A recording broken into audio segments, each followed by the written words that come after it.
Washington has been a lifeboat in a churning sea of embarrassing national politics. As our country loses freedoms like Roe v. Wade and is ravaged by pandemic, inflation, ecological collapse, and democratic erosion, the people have held strong, defending our state's values and way of life. I'm Andre Stackhouse, and I'm running for governor of Washington because we can't wait for Congress. We have to secure our own futures in the state we call home. I'm a lifelong Washingtonian. I was educated in our public schools like Inglemoor High School and the University of Washington. And I've worked up and down our tech industry, from the scrappy code.org to the multinational Microsoft. I'm also the executive director of Whole Washington, where I've been a full-time movement leader, organizing marches, leading ballot initiative campaigns, and testifying to commissions in Olympia, all to make Washington state the first in the nation to implement universal health care. Washington has every ability to implement life-changing policies like universal health care, a housing guarantee, and tuition-free higher education. These services will provide immediate relief to millions and ensure nobody is left behind while enabling us to make important transitions in the face of changing technology and global competition. These policies aren't just possible, they're sensible investments in public goods. Our state has a higher GDP per capita than even the wealthiest nations of the world, like Norway and Sweden.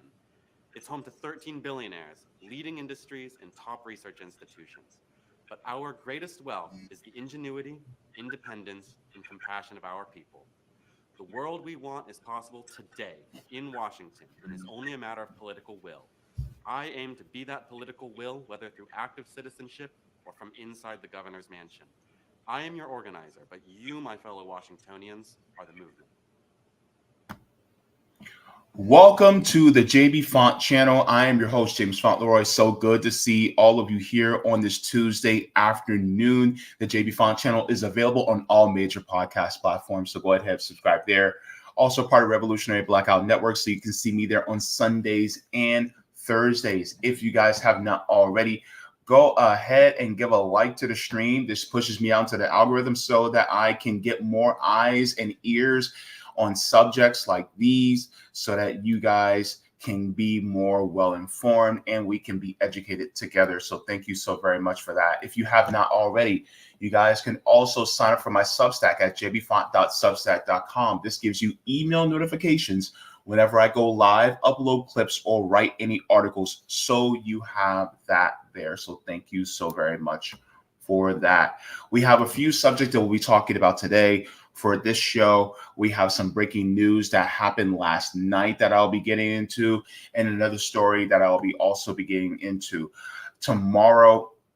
not tomorrow, but later this stream, we will be talking about these subjects. So later in the stream, we'll be talking about Julian Assange is freed. This is a breaking story, and it's still breaking as we speak, and we'll talk about why. Then we're going to be talking about, in the middle of the show, we'll be talking about do not let this monster near your children. This is a deeply important subject as well, because honestly, what happened in Texas with this woman is just really bad. And I honestly do think that we need to we really need to talk about it, because this is a deep and important subject. But we're going to be talking to Andre Stackhouse. He's joining us on the stream, and it's so good to have him today. Andre Stackhouse is also part of Whole Washington, an activist, advocate, and organizer, and also running for governor of Washington State. Andre, so good to have you on the channel. Thanks. It's great to be here. Yes. And so there's quite a few questions as to why, because a lot of us have seen you in independent media in the past, especially advocating for things like Medicare for All. We know you as the Medicare for All guy, and which, you know, people like myself, I definitely agree with a single payer healthcare system. I am now more in favor of a nationalized system, which is even further than a single payer.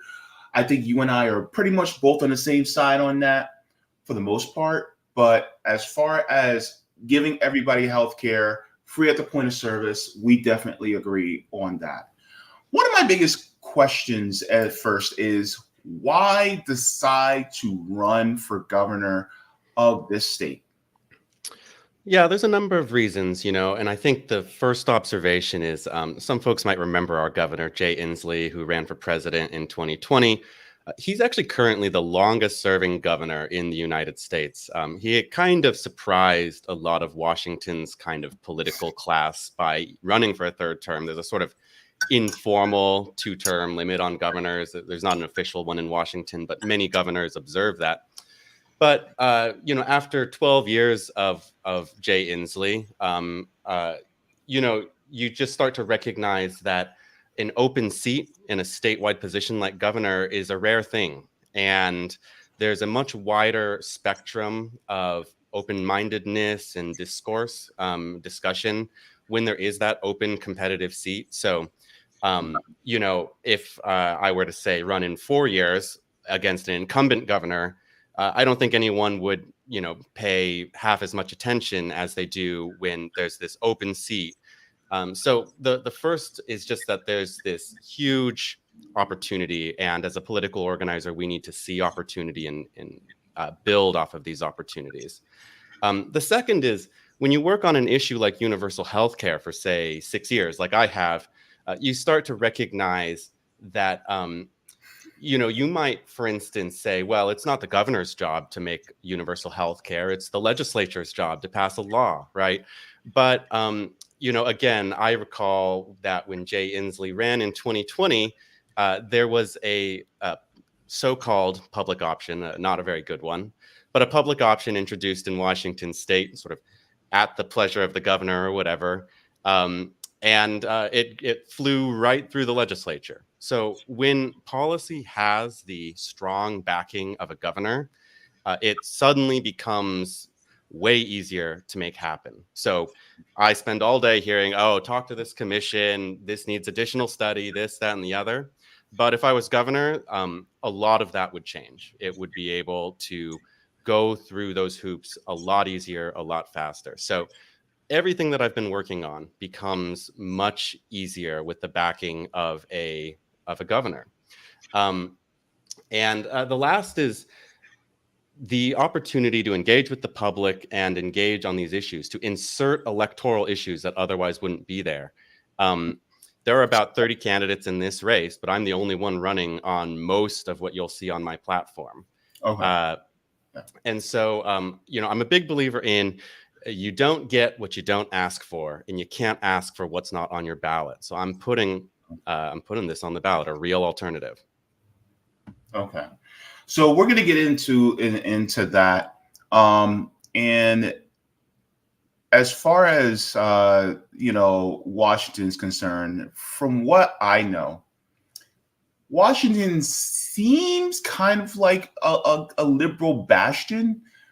A lot of times people will liken it to states like California, and Massachusetts and New York. But then we'll see a lot of undercurrent of more right-wing, more pro-corporate sentiment. Is that the same type of reflection that you have of Washington, or is it more of just this, more liberal bastion where liberal policies just come a little bit more easier? What is your personal view of that? Well, I think that many people are tempted to make those comparisons to coastal blue states, like you mentioned. I will say one of the major differences is that Washington has one of the most regressive tax codes in the country. And so that becomes a pretty big limitation. It's one of the major things that I'm hoping to change. Some of these difficulties with our tax code are in the Constitution, which means that you need more than a simple majority to change it. But I think the battle lines are just there's high stakes out here for whatever reason. Seattle it's almost more culturally relevant than politically relevant, at least when you're thinking about national politics.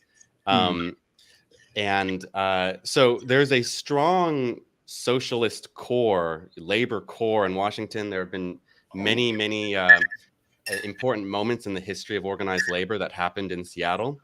And then at the same time, the response to that from the sort of, the forces of neoliberalism are there as well. So when you compare to, say, Oregon, I think that we have a very similar sort of progressive mindset, right? But the industry is so much stronger here, right? And so it's in this constant battle between that more progressive socialist mindset and then a more neoliberal market-based capital mindset. Do you think that it's because from what you're describing to me, it sounds as if Washington is kind of almost like the Americanized version, not as progressive, but Americanized version of the European, more European social democratic type of mindset, where it's like we want to keep capitalism in place. We just want things to be a little bit better for workers. Is that kind of more in line? Am I in the right direction, or am I just way off? No, I think that is a good comparison. So I forgot to mention there's that sort of very business-minded side of things, and then of course in Eastern Washington, when you get to the east of the Cascades, you get into more rural, kind of Trumpy kind of right of center politics. But when you're talking about this sort of social democratic mindset, I think that yes, in some sense, that's the attitude of a lot of people. I would say we really have a long way to go before we would be able to claim to be delivering, anywhere near the amount of public services that these social democracies are able to do. And that's actually a core part of my pitch is, Washington State has about 8 million people. It actually has one of the highest GDPs per capita in the world, even when you compare to other nations, right? Like Norway, Sweden. And so for me, there's sort of this mindset of being a US state where you're like, well, we're just a state. We can't do X, Y, and Z, right? And I'm trying to say, there really is no reason we can't have sort of nation scale infrastructure here in Washington that might make it feel almost like a different country, a fundamentally different safety net, a fundamentally different social contract, where when you are born and raised in Washington, I always have healthcare. I always, I can go to school. And it's not the same if I were to just go, to a different state where that's not the case. And, you've already seen some of that, right? So with Roe versus Wade, we've always had strong reproductive rights here in Washington. So when Roe versus Wade left, we still maintain them. And you see actually a lot of people who come to Washington to access those services. Sure. Well, now we're getting into the portion where we talk about policy. Just like a friend to the channel, Afeni, has always said, policy is my love language. Well, same here. I would like to get into that, because you actually have, quite a few policies in here that were impressive to me that I would like to get into. Let me see. Here we go. Okay. So let me share my screen really quick so that we can start going line by line according to these policies. Now, of course, one of your biggest crown jewel, as it were, for your policies is universal public health care. The full policy here, you talk about the examples of why it is important for us to have universal health care. And pretty much my audience can pretty much quote all the necessities. But I want to go down here to the bullet points. It says universal eligibility. All Washington residents must be eligible for public health care coverage regardless of age, income, or employment status. My question is, does this also cover immigration status, or yes or no? Yeah, absolutely. And in fact, that's actually one of the better things about Washington's healthcare system. So our Medicaid program was able to receive a federal waiver that allowed it to incorporate undocumented immigrants. They're able to enroll in our Medicaid program or in any of the plans available on our exchanges. And since this is primarily an expansion of existing healthcare programs. Those eligibility improvements would also apply to a universal system. Okay, great. Now, next bullet point is comprehensive coverage. Says public health care coverage must be comprehensive across all medically necessary care, eliminating the need for supplemental coverage. Some people, especially who are more corporate minded or more right wing, will say, well, does that eliminate or outlaw private insurance? What do you say to that? So in the context of a state single payer system, it's actually not legal in the current framework to eliminate all private insurance legally. So there's a federal regulation called ERISA, and effectively plans that have been negotiated by unions and are self-funded, you can't touch those. You can't say that you aren't allowed to provide that healthcare to your workforce. That's something that through actually collaboration with the federal government, we might be able to integrate, fully integrate into a public system. But fundamentally, the idea here is that we would have universal eligibility and comprehensive coverage if if employers are able to offer something that makes people prefer that, they want to enroll in that instead, that would certainly be something they're willing to do. And employers would be able to still provide employer-sponsored plans if they wanted to. But I think the important thing is that as an individual, right, regardless of what your employer offers you, you are always able to enroll into the public program. So would this be essentially dare I say, a Medicaid for all, because it's statewide? Because a Medicare for all would be a federal. So, I think you could say it's an expansion of Washington's Medicaid program, right? It's an expansion of many programs there. It doesn't eliminate Medicare, for instance, right? Medicare would continue to exist. In fact, Medicare would also be expanded. And so we can't provide, coverage to people in Missouri. But for instance, even people who may live in, say, Oregon, but they work in Washington, they could be covered. And so in that sense, it is I think of it as a statewide version of Medicare for all. But when you really get into the details, there are multiple streams of income, there's multiple programs, it's complicated. And so what we try to do is make it really simple. I don't necessarily care, is this a Medicare dollar or a Medicaid dollar? All I know is I enrolled and I'm covered. Of course.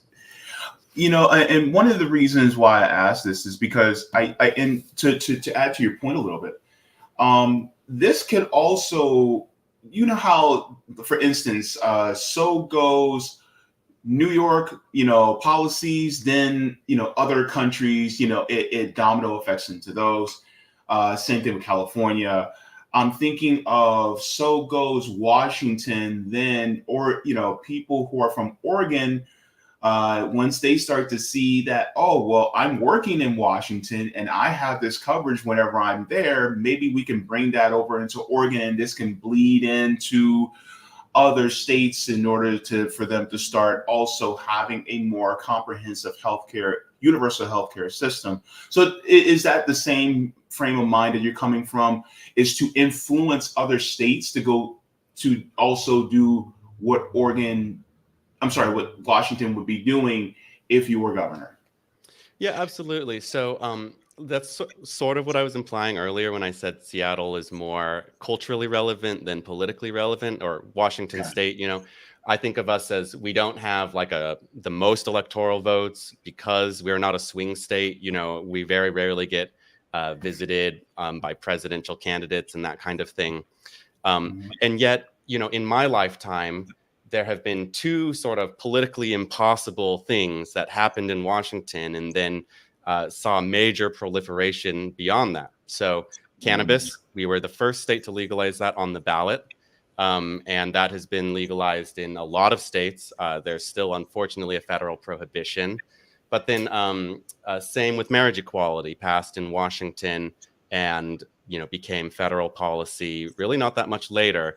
And so for me, there's all sorts of things that are considered politically impossible. But when I look at Washington State, I say, I think we can do that here. And I think this is actually the most effective way that we can export this to the rest of the country, maybe through a few states at first. And usually pretty much everything that I'm saying in my platform, I want to be federal policy, would be better as federal policy. It'd help more people. But I believe very much in organizing my own community and having the greatest impact I can here in Washington as my means of expressing what I want to see federally.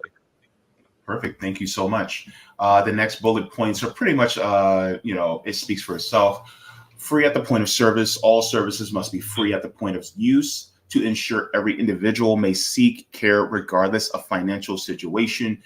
This is a beautiful point, especially I think that the person who is of very little means should have the exact same high level of care as somebody who is a Jeff Bezos or a Jay-Z or Beyonce.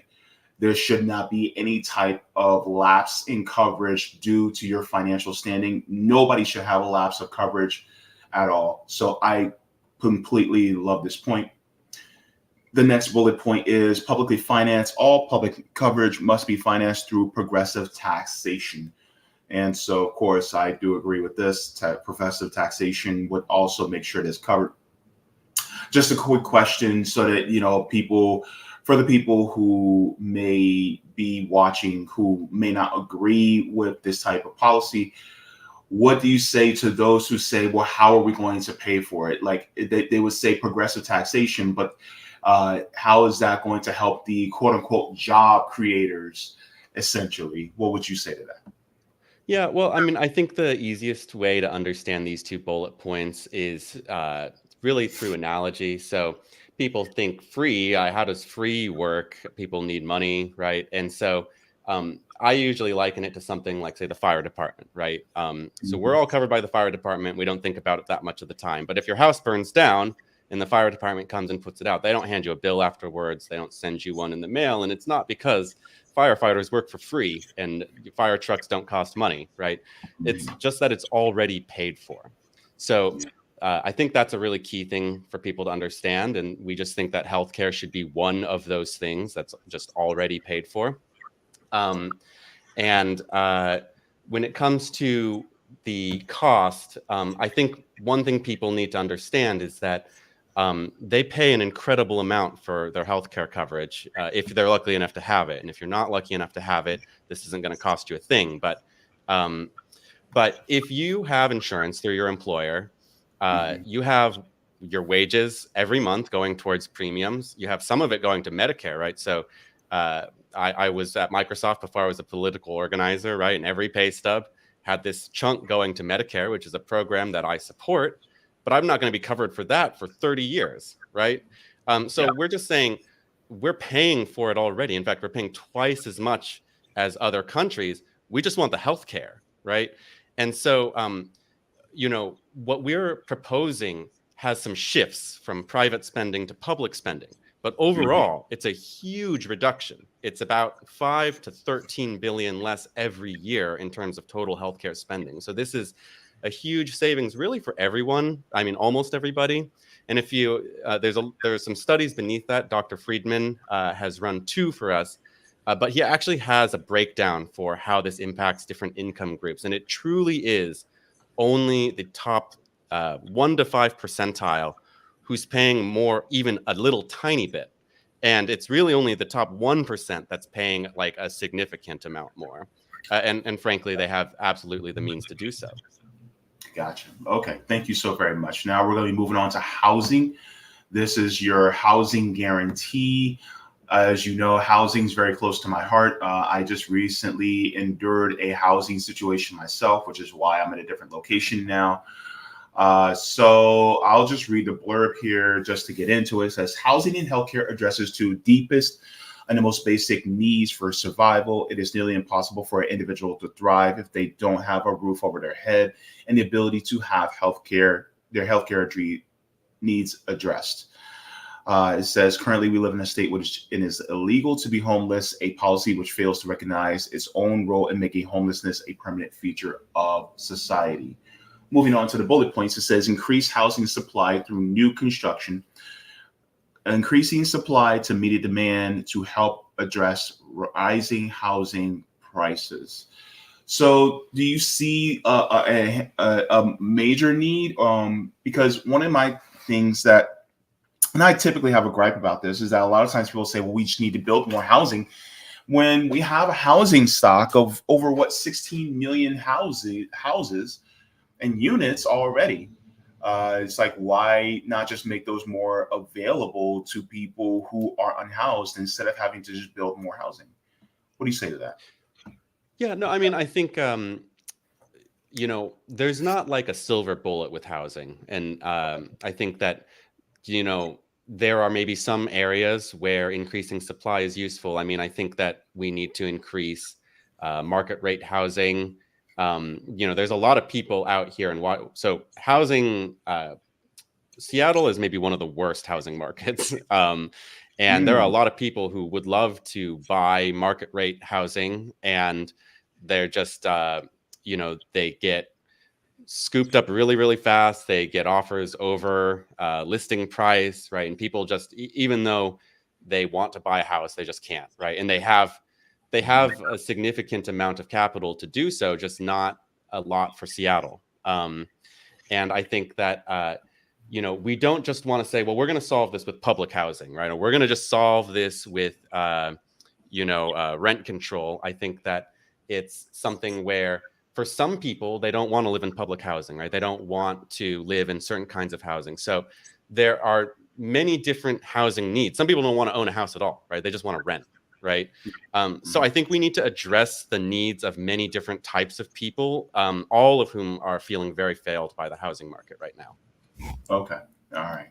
Thank you very much for that. Let's go into the next bullet point. The next bullet point says eliminate exclusive single family zoning. While this has already been done, we need to ensure that it's not undone by a new administration. What does this exclusive family zoning mean? Yeah, so a lot of neighborhoods in Washington state are zoned to be exclusively single family housing. And this causes a lot of issues. One, single family housing, not very dense, right? So for the amount of space that you're using, you're not actually housing very many people. Two, when you have exclusive single family zoning, you don't create very walkable communities, right? And so you create these large suburbs or urban suburbs where even just to get to the grocery store or something like that, you're hopping on a bus or getting in a car. And so then this, again, bad use of space, right? Because the more we need cars, the more you need parking. And so we need to build better living communities, denser, with more amenities that better meet the needs of the people who live there. I guess I'll just add, Washington state did eliminate exclusive single family zoning in large part, but actually many of the wealthiest neighborhoods were exempted from this. And so you actually, through our zoning policies, you can see a sort of continuation of the legacy of redlining, and I can't, bust out a map and get a pen out and show you exactly where all of that is. But this is expected, it's it is the, it's often called NIMBYism, right? Oh, I support housing, just not like close to me, right? I think we need to push back against that and say, this land is for everyone. It doesn't belong to you. You can't just hoard it here. You can't just leave it undeveloped. I think that zoning is a very powerful tool. We need to change that. So I think we can do better. We're doing better, but we can do better as well. Gotcha. Understood. The next bullet point actually is close to my heart, which, of course, policy is my love language. This is tickling my chin a little bit. So this one is invest in alternative housing models, including social housing, cooperative housing, and public housing. You want to just touch on that just for a quick second? Yes. So Seattle has passed a social housing ballot initiative, and then they just actually passed another one to provide it the funding it needs. And I think this is going to provide a really good model looking forward. So social housing is not quite the same as public housing. It would be done, I think, more through sort of public-private partnership, and you can have sort of sliding scales on the rent. So people with more income, tend to pay a little bit more, but they're tenant governed, and I think that's really important. So your house, your living space is not just something that you live in at the leisure of a landlord. It's something that you're an active participant in. You're part of a community. And I think that's really important. So a lot of what we're trying to do is ensure that there is a healthy relationship between sort of landowners and renters. And social housing, I think, provides a better model for that. Cooperative housing takes it a step further, right? That's tenant owned. And that's something I was really interested in. I really wanted to start a housing cooperative, something I didn't quite manage to achieve. But, I think it's really promising, because then, you can be building equity, right? As somebody who's part of a living community, instead of just that rent going to somebody else. We're all building our own equity in this land and this property. And one thing I learned in this time when I was looking into this is there is only one lender in Washington state who will actually provide a loan for a cooperative housing, right? So that's something that we can provide the sort of incentives and financial services to make this more practical.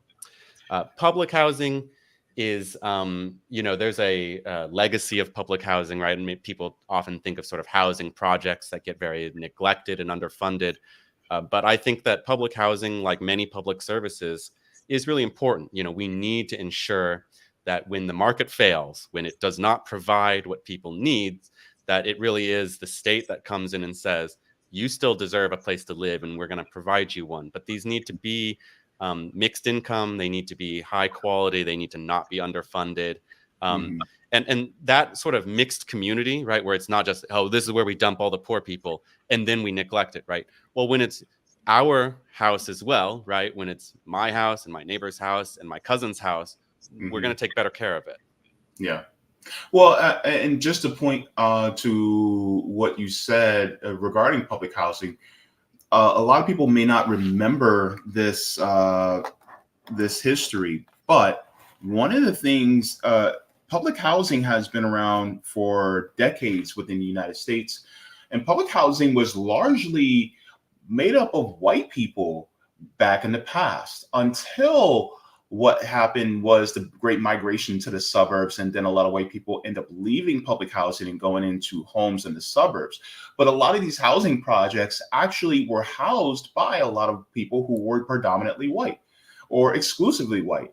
And so once they started to leave for the suburbs, then the public housing was no longer upkept as well as it should have, because now more Black and brown people started to take up that housing.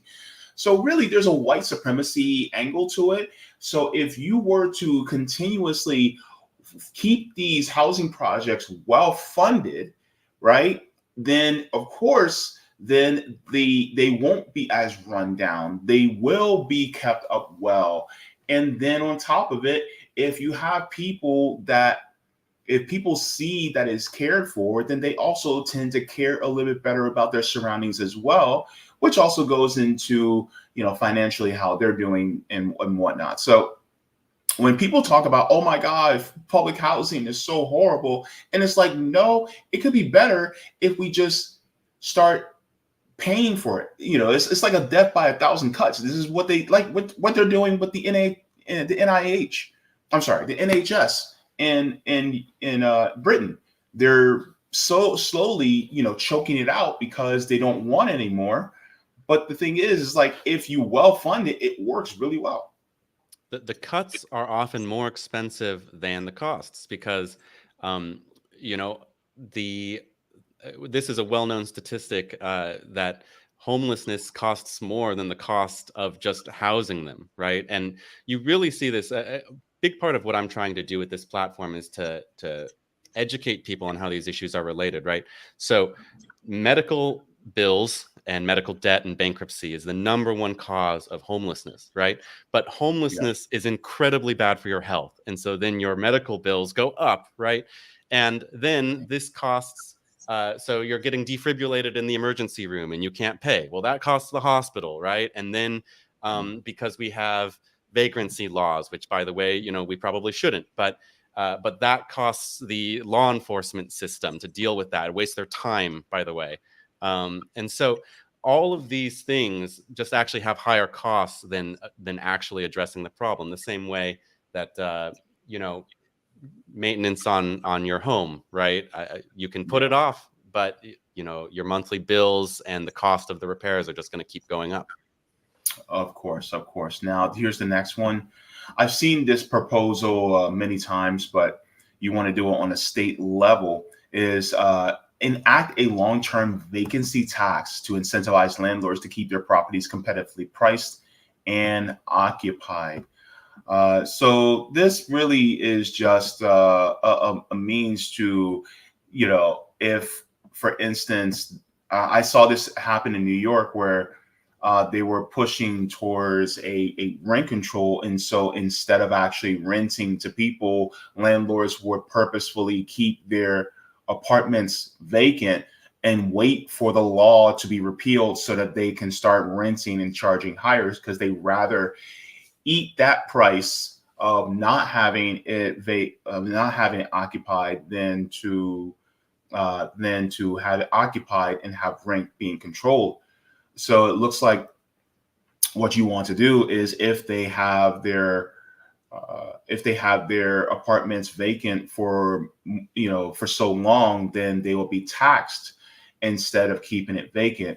My question is, what frame of time do you think would be sufficient to start taxing them for having a vacant apartment? Yeah, that's a really good question. And I think that's one where I might, need to dive a little deeper into the research and consult some policy experts and stuff. But, I think that I'm not sure if I've actually heard long-term vacancy tax used quite as much as vacancy tax. And I wanted to make sure I said long-term vacancy tax because I know that it's not trivial to buy property, to develop it, to keep it rented out. People's lives are chaotic.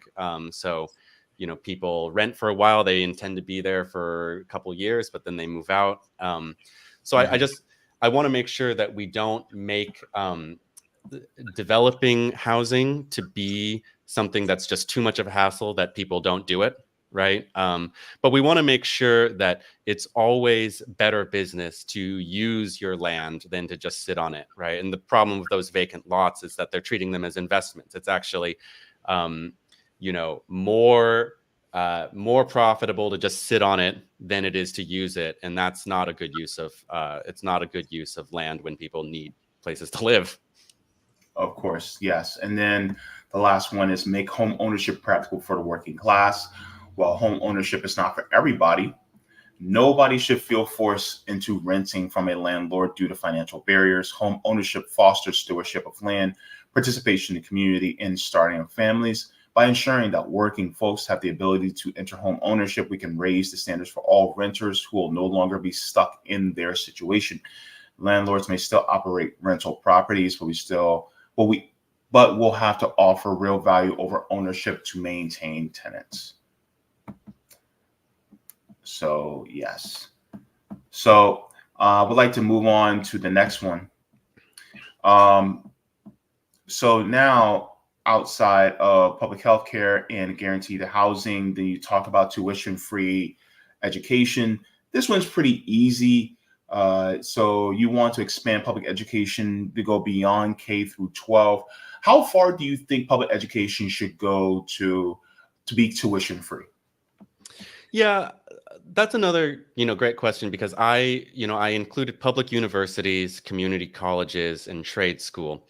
Now, when you think of a public university, you could spend the rest of your life there getting PhDs, and I don't know if that's like a real problem, but I think of it more as the institutions, right? We need to make the university a free institution. And then sort of the individual pathways that people take through that, it's more to the individual and the university. But I definitely think that we need educated people across a huge number of disciplines, and so in my opinion, it's not exactly how far should it go. I'm trying to fulfill a certain role in society. I want a certain kind of job, right? A certain kind of position. Well, I should be able to go get the education I need to do that, whether it's an electrician or to start a business or run for office or whatever, right? I should be able to get the education I need to do that job well without that being something that sets me back financially. It should be something where I'm trying to work here. I'm trying to give. So, please just enable me to do that. Yeah, this reminds me of what happens a lot of times in public libraries across the country where they will hold classes for different things in the public libraries. My question is, why are we able to do this through a public library without having to pay for it directly when we can also do this in our public universities as well to give people the education they need? Public universities as well as public vocational schools. I'm actually a product of vocational training. I actually went to a magnet high school called Career Academy High School. I went there for my junior and senior year, and my elective was commercial foods and culinary arts. And so I was trained in culinary arts in my last 2 years of high school so that I did not have to go to college. And then I went into the industry and worked for 6 years until I got sick. So I'm a product of that. I also have friends who are in programs like digital publishing, EMT, paramedics. We also had people, I had a friend that was in plumbing, also auto body, auto tech. I had a friend who took an auto technician class as well. So now he is a certified mechanic. So there's many different ways. You also have welding and, welding, and then you also have masonry classes and many different others. But, I think that, we have an oversaturation of college degrees in our country, and we have an undersaturation of vocational abilities in this country. And I think that we need to balance ourselves back out. And, I think especially pushing for more public vocational school that is tuition free, I think would be a huge boon, not just to the local economy in places like Washington, but it also can influence a lot of other states to push for more vocational education in order to help build the country once again. Yeah, I totally agree. And I think that the money calculus in education has been a huge part of what's ruined it, right? So it's in order to keep up in society, right? It just, life gets more expensive. So then that university degree was something you needed, right? But then because everyone felt that they needed that university degree, it became this huge honeypot for, well, let's jack up the prices of a university degree and get everyone buried in debt, right? And so I think it's like we need to remove the costs so that it's not this just this means of extracting money. And then we also we need to take care of people's basic needs so that they can, instead of just being like, oh God, I need to just keep getting educated so that I keep up and keep taking on debt so that I don't get farther behind, and instead be able to breathe and just say, what do I want to do? What are the jobs out there that people need people to do? And have it be less of this like money status-based rat race. Yeah, definitely. The next one is a living wage. This is pretty much self-explanatory. It says here, a cost of living based minimum wage would automatically adjusted annually, incorporates cost of healthcare, housing, food, utilities, and gasoline, adjusted based on hiring location to encourage local hiring, and minimums set based on averages at state, county, and municipal level. So this is pretty much, just pretty much self-explanatory, a living wage. I'm not sure have you ever heard of the Low Income Housing Coalition? I haven't heard of that. Okay. So the Low Income Housing Coalition actually has a chart that's called At a Glance, and they put it out every year. In fact, in 2 days from now, their new 2024 At a Glance will be out. I'll be referencing the 2023 because unfortunately we're not there yet because it's the 25th. It comes out on the 27th.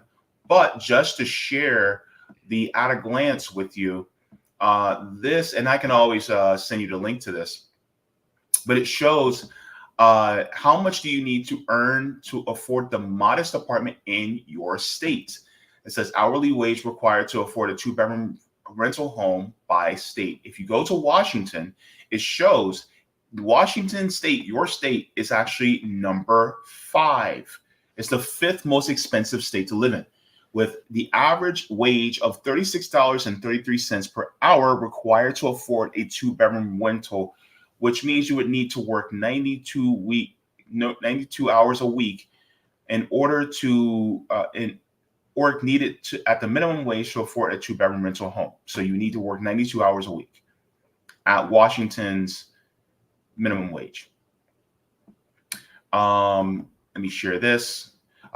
Your current working minimum wage is $15.74 an hour. So you would have to work 77 hours to afford a modest 1-bedroom at fair market rent.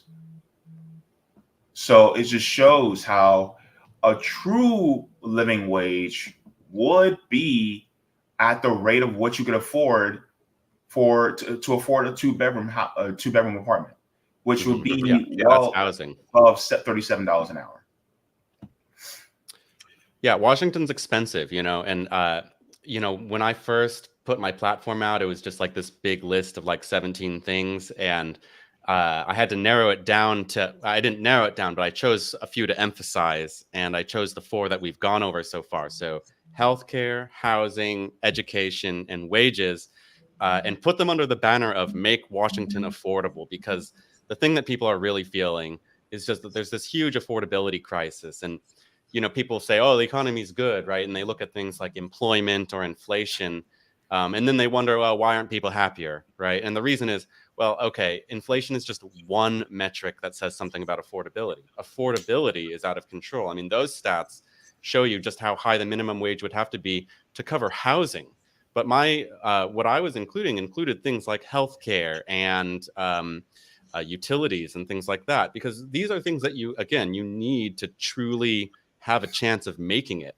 And so, a living wage, I'm surprised that this doesn't have more momentum, outside of my campaign, because I'm really tired of the minimum wage being this political football where it's just every few years we have to go gather signatures and do these ballot initiative campaigns to raise it a few dollars.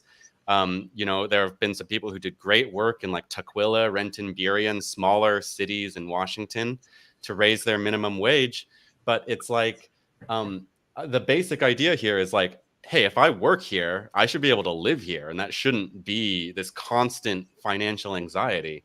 And so I think by incorporating a lot of these things into wages, you sort of force the business class, people who are the job creators, the employers, to say, hey, if I'm on the hook, say for housing, because if the cost of housing goes up, then the living wage that I have to pay goes up.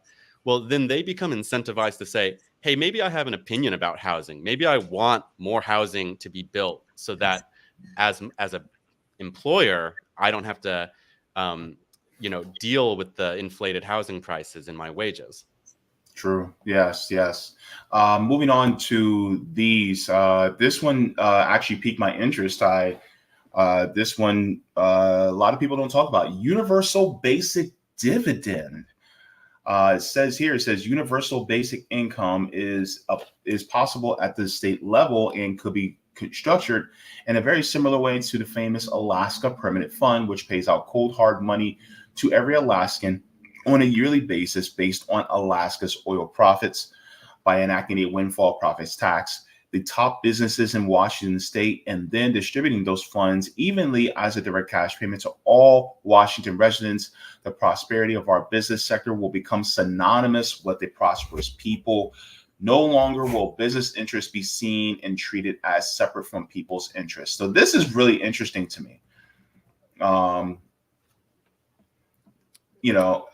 And you're basically taking the idea from Alaska. Yeah. I really enjoy working on state policy, and I really enjoy learning from what other states have achieved, and they come from places that you wouldn't always expect, right? So Mhm. Alaska is a rural state, it trends conservative, and yet they have this wonderful way of sharing their oil profits among everybody, and I think Mhm. that it goes to show you that these sort of political battle lines, they get treated as gospel, right? This is the way Mhm. the right thinks, this is the way the left thinks. But when you get some new ideas that just people aren't quite as familiar with, you see that their minds open up and they go, why wouldn't I want to get a small cut of Washington's business profits, right? And fundamentally, the idea here is that businesses don't exist in a vacuum, right? Businesses are here in Washington and they're successful here in Washington because the people of this state are all contributing by being the economic activity, and so we all, frankly, deserve a cut of that. And Of and by course. making it as a dividend, I'll just add, when you say, well, everyone gets this amount of money every month, right? Well, the economy changes, right? That theoretically could become unaffordable, right? But by making it a percentage of profits, it could never be insolvent. So there might be strong years where people get a higher payout and weaker years where you get a lower one.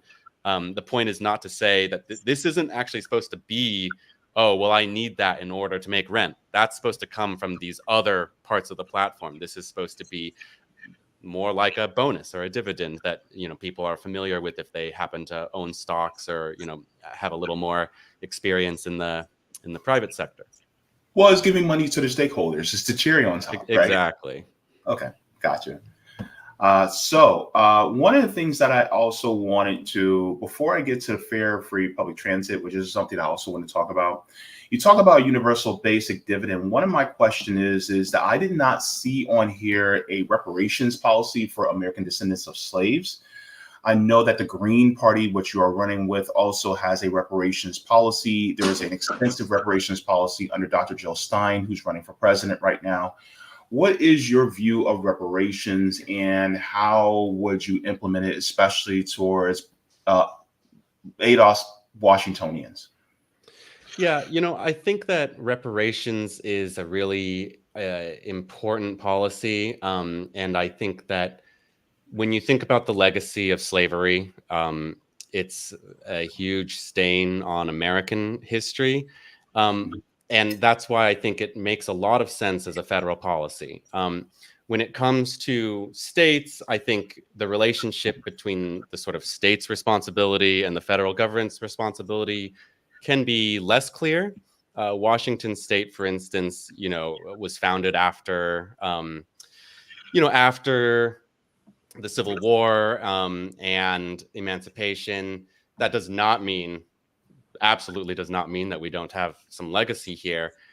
When I think about the real legacy of these things in Washington, I tend to think more of things like redlining, right? And so when Mhm. I look at, for instance, the housing guarantee, and maybe this needs to be articulated more specifically, but we're talking about increasing home ownership. We're talking about ending homelessness, and I think a huge amount of priority has to go towards righting a lot of these disparities that happened in the sort of development of the suburbs and stuff like that in Washington. I also think our native communities probably deserve serious consideration on this, may have been more directly displaced and impacted by the sort of settling of Washington. But that said, I'm not opposed to it. I think I would need to maybe look into more details. I didn't consider it a part of this dividend. I think of the dividend as sort of handling a different question. But I think that we have a lot of we have a lot of history that we are trying to make just, and reparations certainly part of that conversation. Yeah, one of the reasons why I ask is because there is actually someone who is actually working on reparations policy within Washington State that I had on. His name, the two gentlemen, Jamin Mason and Khalif Mitchell, who are working, who were in talks with Jason Call, who's also running for office in Washington, but also the campaign manager for Dr. Jill Stein. And they actually have this website called American Union Reparations, and it talks about reparations at the state level in Washington State, and it talks about the reparations policy. And in fact, there is actually, and I was trying to find it, there's actually an approval in the state of California for, I think it's $12 million in possible reparations in California that they've been organizing for. And so, of course, California also, like Washington, was made a state into the Union post Civil War. However, they still had some instances where, slave masters would, or enslavers, I should say, would bring their slaves there. And then the state would actually look the other way while these enslavers still had slaves working for them, especially in the gold rush at the time. So this could be, similar to Washington State. So, of course, reparations will still be due. And of course, when it comes to mass incarceration, redlining, black codes, Jim Crow. So all these different things that are also indicative for reparations. So one of the things I recommend is to, I can give you the contact information to reach out to people like Jamin Mason and Khalif Mitchell for reparations policy, so that you can also have that, because there's a lot of people who are American descendants of slaves, or if they do not see a reparations policy on your platform, they will go somewhere else. And so, for people who like yourself who are running an independent or third party candidacy for a state like Washington, I think it's deeply important as well, because a lot of times we tend to feel left out and forgotten as well. And so I just wanted to bring that to your attention too.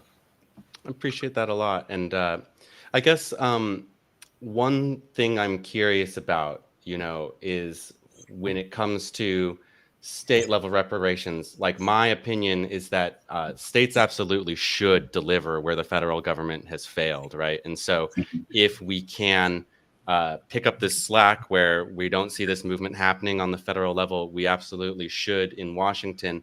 And I just want to make sure that, whatever action we took wasn't seen as somehow relieving the federal government of its responsibility to also address this issue.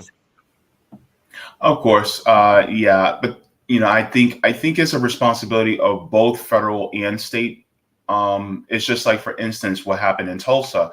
The survivors of the Tulsa race massacre, there's 3 of them that were over 100 years old, were denied.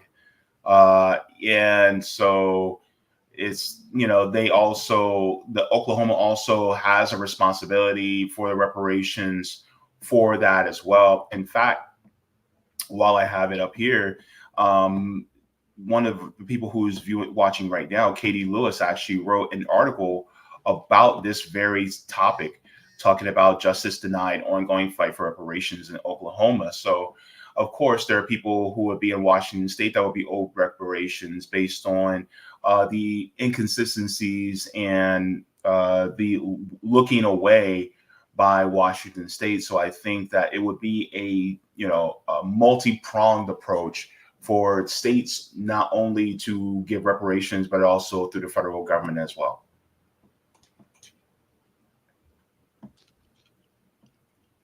So, yeah. And also just a question about, reparations. Would it also be, would you also, if in case you were to put that on your platform, would also cash reparations be included in that as well? Well, that's kind of what I was getting at, I guess, when I was saying that the way that we do reparations, I think, is really important. And again, cash reparations, not something I'm opposed to, but I really, really wouldn't want to ever create a situation where, we wrote a check and we're like, it's done. There's nothing else to talk about here, right? And to me, the legacy of slavery and segregation it's so much deeper than just cash, right? Mm-hmm. So I think that in a lot of ways, I want to see the injustices and the disparities in our education system and our healthcare system. These are the ones where I really want to see the ongoing unfairness addressed. So, one second, my vacuum is. Mm-hmm.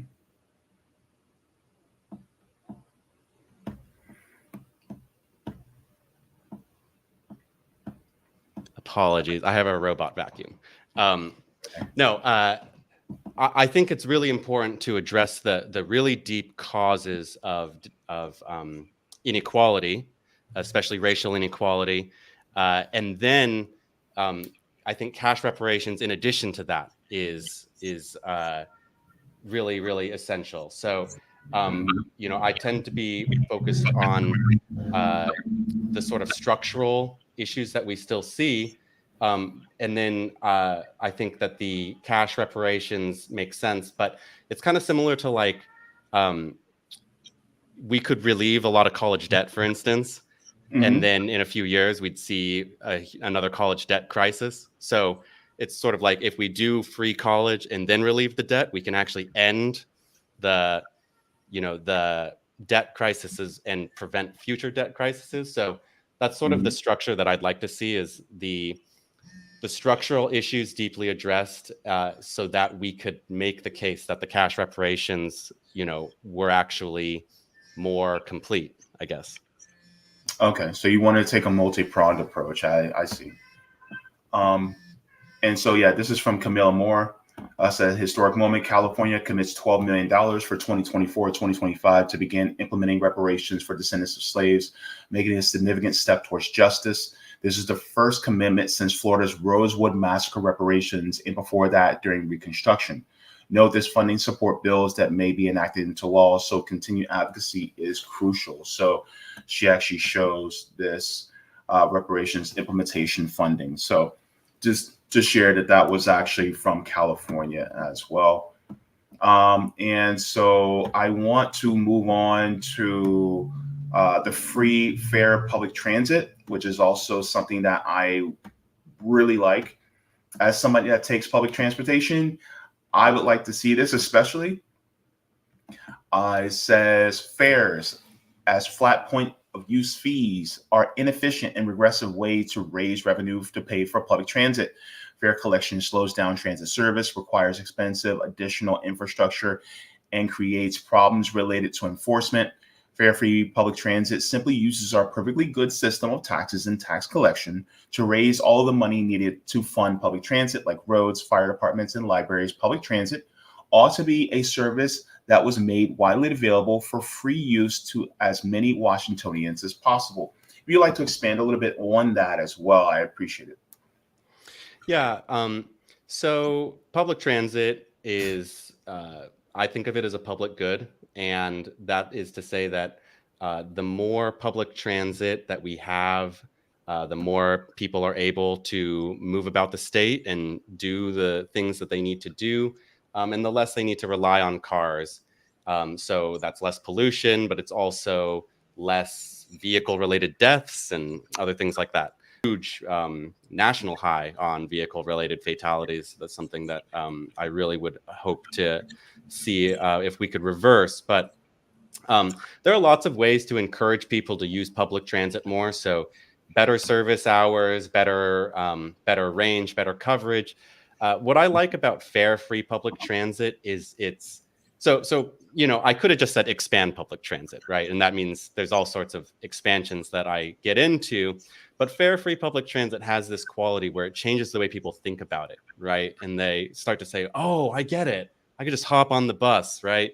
And they can really imagine how much that would really make their life more convenient. So I think that, fare-free public transit is something that has the ability to actually change our mindset around these things, make people see the advantages over car-based travel more. And it's really nice that it's already been enacted in our capital of Olympia. So it's easy for people, when you just say something that just comes out of left field, I don't know about that, right? But when you're like, well, this is happening right now in this state, so we're just saying, we should do that across the entire state, it doesn't seem so scary. Well, and just to, to include with what you just said, fair, free public transportation is also uh, pretty easy to implement. I mean, it exists here in Florida, and it's not statewide. But I'll give you a perfect example. Here in Orlando, we actually have a fair, free public transportation policy, which is called LIMO, LYMMO. Limo is an extension of the Lynx public transit system that we have here in Orlando. And limo is just limited to the downtown area of Orlando, which I think we have 4 lines. I think we have the lemon line, the orange line, grapefruit line, and I think it's the lime line. Yeah, we have 4 different lines that run through downtown Orlando, and they stop every during peak times. I think it's every 9 to 10 minutes, and then I think it's every 5 minutes during peak times, and then every 15 minutes at night, after office hours. And so all it does is just pulls up, you jump on, and you ride, and that's it. And so you got to think about, for instance, how much time is it in collecting fares, because that also increases the amount of time. And then on top of that, having to police people who don't pay their fare, that's money that also has to go through municipalities, and things like that. So just a quick question also. Is there more of a statewide transit system that could go from city to city? Is that something that you can be thinking about trying to link, for instance, Olympia to Tacoma to Seattle, almost like a light rail or high speed? We have a light rail in development. I mean, it's been taking decades. We missed out actually really big time in the early 90s. We could have gotten a huge federal grant to build a whole transit system, and it ended up going to Atlanta because I guess we didn't want it. But we're finally getting around to building it. And the biggest complaint anyone has about it is just how long it's taking for the stations to become usable. And also that, we're still just talking about connecting Seattle to Bellevue on the east side, right? That's just crossing Lake Washington. I want to see high-speed rail from Seattle all the way to Eastern Washington and Spokane and the Tri-Cities down to Portland and up to, Vancouver in Canada, right? And that's what I would like to see. I mean, I spent about a month in Japan. I took bullet trains all over the country, and it really just shows you, everyone uses it. Everyone uses it. It's easy. It's nice. It's not that expensive. So I think that we maybe lack some of the statewide transit infrastructure, because a lot of the times this is handled by either local or regional authorities. Mm-hmm. But I think that, that's definitely something we need to develop, is more of a statewide view on this, because, people don't just commute within a city, right? They do commute between states. Yeah. Like, for instance, like one of the places that I always wanted to visit was China. And they have, I think it's over 20,000 miles of high speed rail track just in China alone. And they're building even more. And these high speed trains go well over 200 miles an hour, to link between cities. And I'm just thinking to myself, like, in a perfect world, like, let's say hypothetically, I was the governor of Florida. I would be trying to take, because we have what's called the Bright Line now, I would not have it privately owned. I would have it publicly owned, and I would have it crisscrossing the state to link different cities. And from what I observed, Washington is a pretty big state. And so to be able to traverse Washington with high-speed rail would also really link all those cities more. And let's say hypothetically you live in more like the rural areas of Washington state, but you want to work in the city. Well, there may be a station not too far from you so that you can work in the city, but live out in the rural areas. So I think that would be a huge boom to just bring Washington more together. And I think that'd be pretty cool.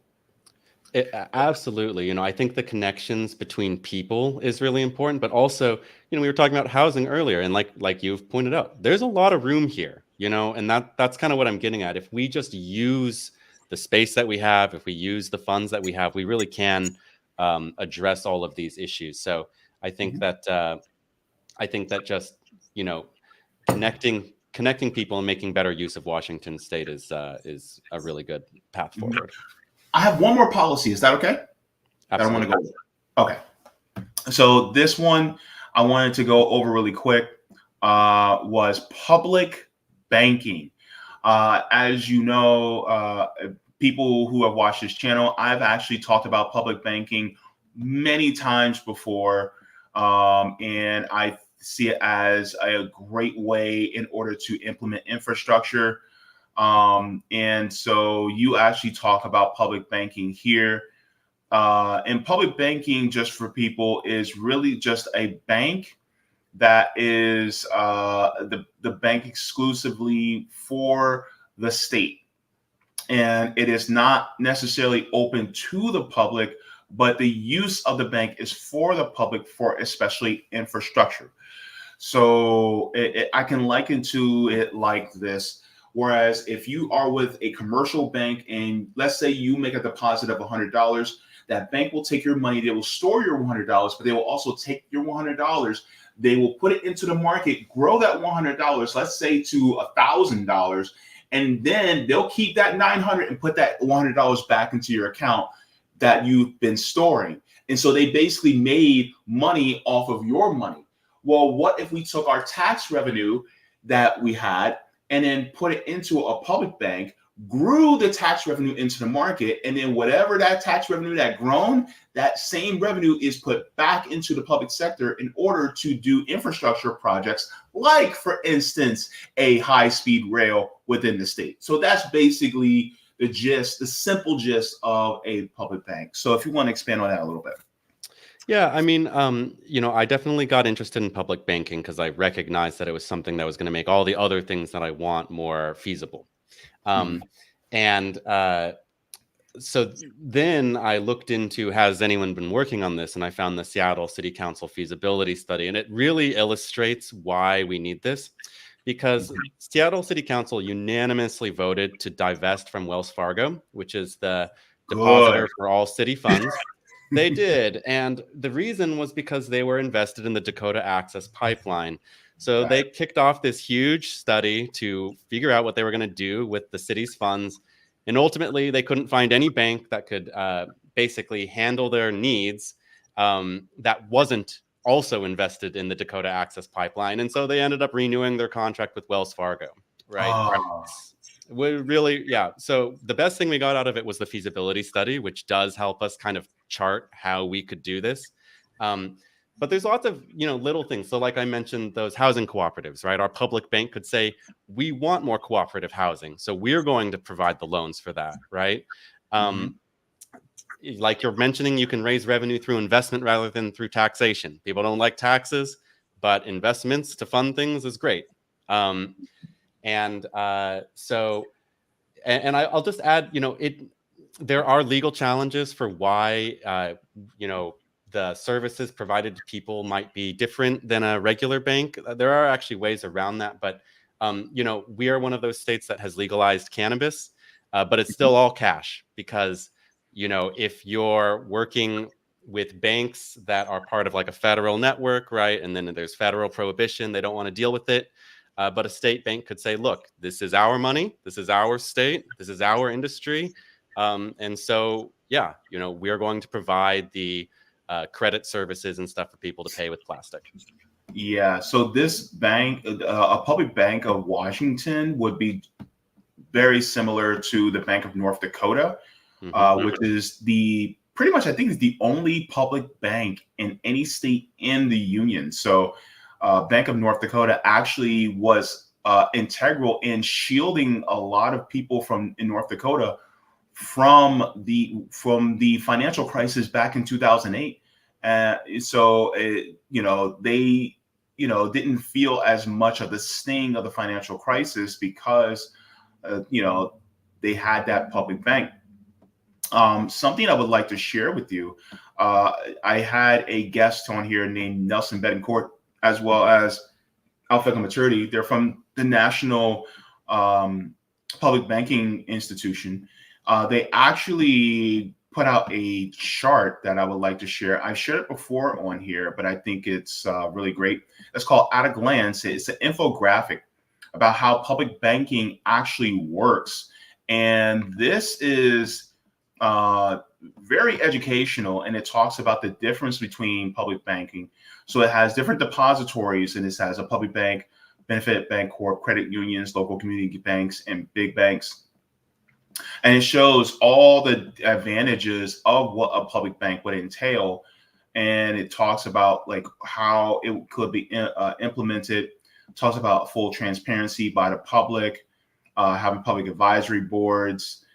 So this is a great resource. I'll send this also to you, but this also talks about the capabilities, how public banks are actually owned, and basically talks about how it's actually publicly owned and it's ran by people who are professionals in banking, but they do not get their incentive is to make sure that the bank runs as efficiently as possible for the public.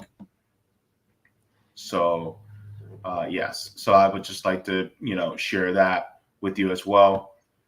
I mean, because it's a public bank, it doesn't need profit to be its sole function, right? I mean, a huge part of what happens with these, you have like the taxpayer money for the city, right? But it's in some out-of-state financial institution, and then they're charging interest. So it's like a higher cost, and then that money is just being moved out of the state. And the only reason that financial institution is going to provide that loan is because they're going to get a profit off of it, right? A public bank could say, this isn't about the profit. This is about developing something in this community that we want. The sort of citizen oversight, the democratic control of it is intended to provide something that a commercial institution can't. Yeah. Definitely. So I would like to, share that with you. I'll send you that link. That also would help in educating people about public banks and how they could really be a benefit to people. And then just one more question about, for instance, public banks, many different avenues for different policies. What is your view of using the bully pulpit of the governor's seat of governor to push for different citizen ballot initiatives, if in case you can't do it through an executive order via governor, would you be game to try to go through the route of just having the people implement it through a citizen ballot initiative? Absolutely. I mean, I have run ballot initiatives before. I'm a big believer in them. And I don't know if we'll get into it today, but there's actually a whole section on democracy reform, basically because I'm really tired of how hard it is to get things done. Things that have an incredible amount of popular support struggle to get represented well in our government. And I think ballot initiatives as a really, really important release valve for the citizens to say, okay, I'm not going to keep wasting my time asking for this. I'm just going to do the work, put it on the ballot myself. And I think that one of the differences between kind of what I have to offer and what a lot of the other candidates is just that direct democracy, like ballot initiatives, is usually treated as completely separate from the sort of traditional legislative process. And to me, I look at it as completely legitimate part of the game. And as a governor, I'm more about getting these things done for the people. And if when I've been out there running these initiative campaigns, I can't tell you how much the support of a governor would have meant, right? So if I'm in that position, I'm 100% giving that support to all of the movement builders out there. And I hope, I don't know if I've kind of made this clear on this, but this run is for the movement builders out there. It's for the activists, it's for the political organizers. I'm trying to put your issues onto this platform. I'm trying to highlight these organizations. So I have those movement highlight sections. I'll definitely be throwing some of those links you shared with me on this website.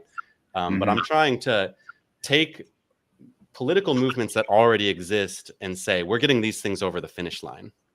Yeah. Yeah. And just, sorry, one more thing I lied.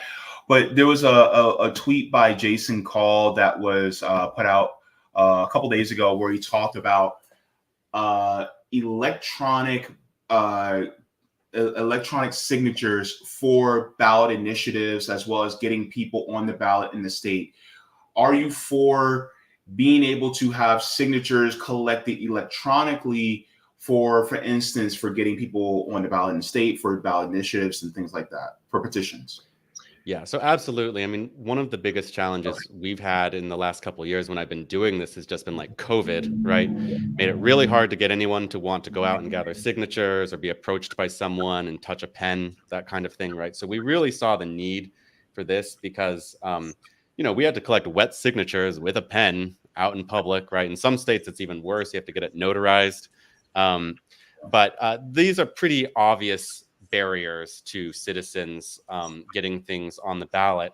And I think that there's a slightly delicate balance because right now, the unfortunate reality is if you are a billionaire, it's pretty easy to get something on the ballot. You can just pay signature gatherers. They'll get it done in a month or whatever. And then you're going to get it on the ballot. And in fact, we have a billionaire named Brian Haywood who's managed to get six initiatives on the ballot, and they're all very anyway. I won't get into them too much. I don't want to breathe life into them, but the point is he was able to get that done really easily. So what I'd like to see is something where the first chunk of signatures, like maybe the first 50,000 or so, have to be collected without paid signature gatherers. And then at that point, you can start to build a movement on top of that. So I think we want to make sure that our initiative process is something that is primarily for the citizens and is actually a reflection of real political movement and not just that one person had the money to pay to get it on the ballot. And I think that digital signatures will make that way cheaper. So that's a good thing, but we want to make sure that we don't accidentally just completely overwhelm and spam the system. All right. Thank you so very much for all those nuanced answers in regards to the different policies and your platforms. And I'll make sure to send you those links into your DMs so that you can have those available. But yes, please let people know where they can find you. Also, what resources that you have so that they can either volunteer or donate. And I'll also put the links in the chat as well for the people. Well, thank you. And I think the first place you should stop is my website. That's publicstackhouse.org. And you'll find I'm on all of the socials pretty much. So publicstackhouse.org/socials, TikTok, Discord, everything. And I would think that, you can sign up to volunteer, but if you're in Washington, I've got that banner Pledge to Vote. So that's the easiest action. You can just pledge on your phone or computer, and then you can share that link for other people. So that's going to help me just get people to know about my campaign and know that they're out there ready to vote for me. But mostly this is about spreading the word. So if you can spread some word of mouth, I think that's going to help more than anything else. All right. I make sure to put it inside the chat. All right. So everybody, thank you so very much to Andre Stackhouse for joining me. And I wish you all the best and success. And this is going to be something to look forward to this November. All right. Thank you very much. Have a great day. All right. Have a good one. Bye-bye. All right, everybody. So that was Andre Stackhouse running for governor of Washington State. Yes, he is running under the Green Party for Washington State governor. Look, as I always do, I like to put in as many people who are independent and third parties as possible, because ultimately the duopoly does not help us. They do not assist us at all, especially when it comes to trying to get tangibles for ourselves, no matter who we are in this country. So I think it's important that we give our attention more towards people who are outside the duopoly, and with people like Andre Stackhouse, Dr. Cornel West, Dr. Jill Stein, even people who may be in other parties that I may not have a whole lot of agreement with, like, for instance, the Libertarian Party. Of course, they are a third party. All parties who are outside of duopoly deserve to be paid attention to, and their policies need to be regarded, because a lot of times they will try to address policies that aren't being addressed by the duopoly. By the duopoly, I mean Democrats and Republicans. So if you would like to, you guys can also go to his website so that you guys can see exactly what policies, if you are in Washington State, if you would love to see him represent your state of Washington, and if his policies jive with you. So thank you very much to Andre Stackhouse for joining as well. So without further ado, we're going to get into a couple of house cleaning things before we move on. But thank you once again to Andre Stackhouse for that. One of the things I want to do next right now is give a shout out to the patrons on Patreon who have made this possible. So thank you so very much to all of you for becoming patrons on Patreon. Do I have it up? Wait, hang on. Yes, I do. Wait, come on. Don't step out of there. All right. So thank you so much to the patrons on Patreon for being here. Here are the tiers. We have Mega Jaybefaunters, Super Duper Jaybefaunters, Super Jaybefaunters, Jaybefaunters, Comrade, Solidarity, and JB members. And thank you so very much. Yes, I also had to update it a little bit because I had a new update earlier today. But yes, thank you so very much to everybody for being members of the channel. This helps keep the lights on. All right, so now going to be going into the chat really quick, just to get your thoughts about some of the policy positions that Andre has had. We're going to go into right now. Just give me 1 second.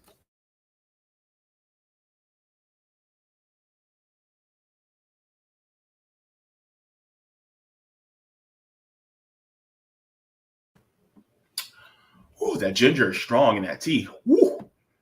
All right. So let's go into the chat here. First off, we have KD Lewis, my brother from another mother, coming in saying, "What's up, my brother? Good to see you, KD, in the chat. Love seeing my brother from the RBN Orlando chapter in here. Yay, yay. Chambers coming in saying, love. Good to see you. Yay, yay. All right, we have Wardy coming in saying, hey, everybody, good to see you in the chat as well. DJ Leader saying, JB and RBN killing it. Finally feel like I found a home in the family. Oh, DJ. Look, I wish you fluffy socks, warm, fresh baked cookies, some good potato salad. What else do I wish upon you? And refreshing naps when it rains. Ah, yes. Thank you so very much, DJ, for being in the chat. Retro Gamer says, morning. Morning to you, or afternoon, whatever part of the world you are in. Good to see you. Terry Connolly coming in saying, greetings, fam. Good to see you, Terry. Ghost Nest coming in saying, hello all. Ooh, Ghost Nest. Bryce Smith coming in saying, morning, everyone. Morning, JB. Good to see you, Bryce. How the hell are you? All right. Extra Boy saying, hola, good to see you, Uncle Warren. Golden Monarch says, USA via BlackRock and Wall Street and still use Bitcoin and deception to screw Assange financially. We're going to be getting into that in a little bit. That Julian Assange story just knocked me the hell out. I cannot wait to get into it. We're going to talk. There's going to be some interesting things to bring out. Jacqueline says the British government needs to be held accountable for the way Julian Assange was treated while he was in Belmarsh. He is going to need years of therapy after what he's been through. I agree. A lot of people, are looking at, the treatment that he's had. His health has been waning. We're going to be talking about that as well. Luz says there is an issue of what kind of degrees people are pursuing too. Yes, there are a lot of degrees were pushed in our way. In regards to education, a lot of us, my generation in particular, were pushed towards IT, information technology, and coding. A lot of people were saying, well, there's money in computers, right? And you're talking about, 2001, 2002, 2003. We were pushed towards, well, there's a lot of money in computers. And then what happened?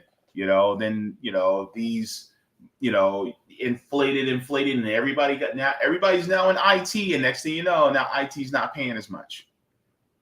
Now we got AI doing the IT jobs for us. Now we got AI doing the coding for us. See what I mean? It's like it grows until it's no longer necessary. So I honestly do think that we need to balance out the education in this country, but also make it tuition free so that everybody can get freely educated, so that if in case we need more people in the vocational sector, everybody can start moving there, and then we can start building up our infrastructure. And then when we need people, we just need to balance it out. That's all I got to say. Retro Gamers in the chat saying colleges should be free. I agree. Colleges should be free. Sean Miller says, Washingtonian here. Good to see you, Sean Miller. Nice to have you. Did what Andre Stackhouse was saying kind of jive with you, Sean? I'm wondering. But yes, thank you so very much. Just trying to look for anybody that I did not get to see in the chat. This is a really good point. Luz says better infrastructure will help the capitalist class make money too. I don't understand why the plutocrats are so opposed to it in the U.S. Because they want their money now, not later. They don't look at it from the long game. If I were a capitalist, I would look at it from the long game. I would want the state to be built up. I would want the education to be built up so that people could have more money in the future, so that my future will be secure if I'm a capitalist. But the thing is, capitalists want their money now. It's like J.G. Wentworth. It's my money and I want it now. Technically, it's not really their money because they didn't really do a thing to make it. It's really the workers that made it. But still, it's like they want it now. And so that's one of the issues, is that they're always so focused on the here and now. They don't want to focus on down the line because the greed is real. So this is why I say, this capitalist system is not going to sustain itself, because they only see 2 inches from their face. And ultimately, the more people learn, the more that they'll realize this system is untenable anyway.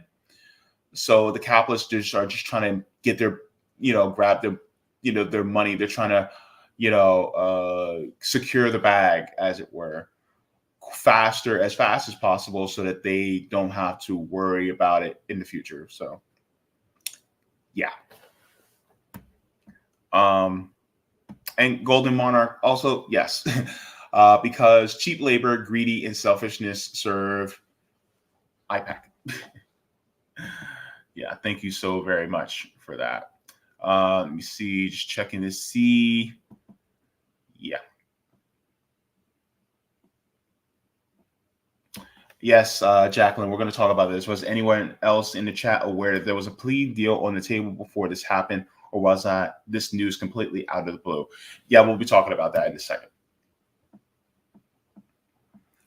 All right. Also, did you guys like the stream? Go ahead.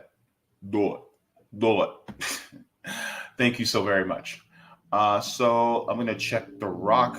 Looks like we're good there. and I'm having issues with Rumble. I don't know. I'm sorry. Those of you who typically watch on Rumble, my apologies, but Rumble just wasn't working with me today. And so it is what it is. But let's go into the next story that we're going to be talking about here. This is a crazy story that I saw a couple days ago. Shout out to Sabiha from the RBN Orlando chapter. She sent me this, and I was just like, "What? Keep this monster away from children."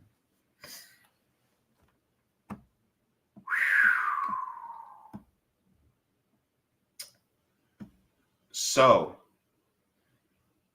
this is a story that I saw out of Texas that when I saw this,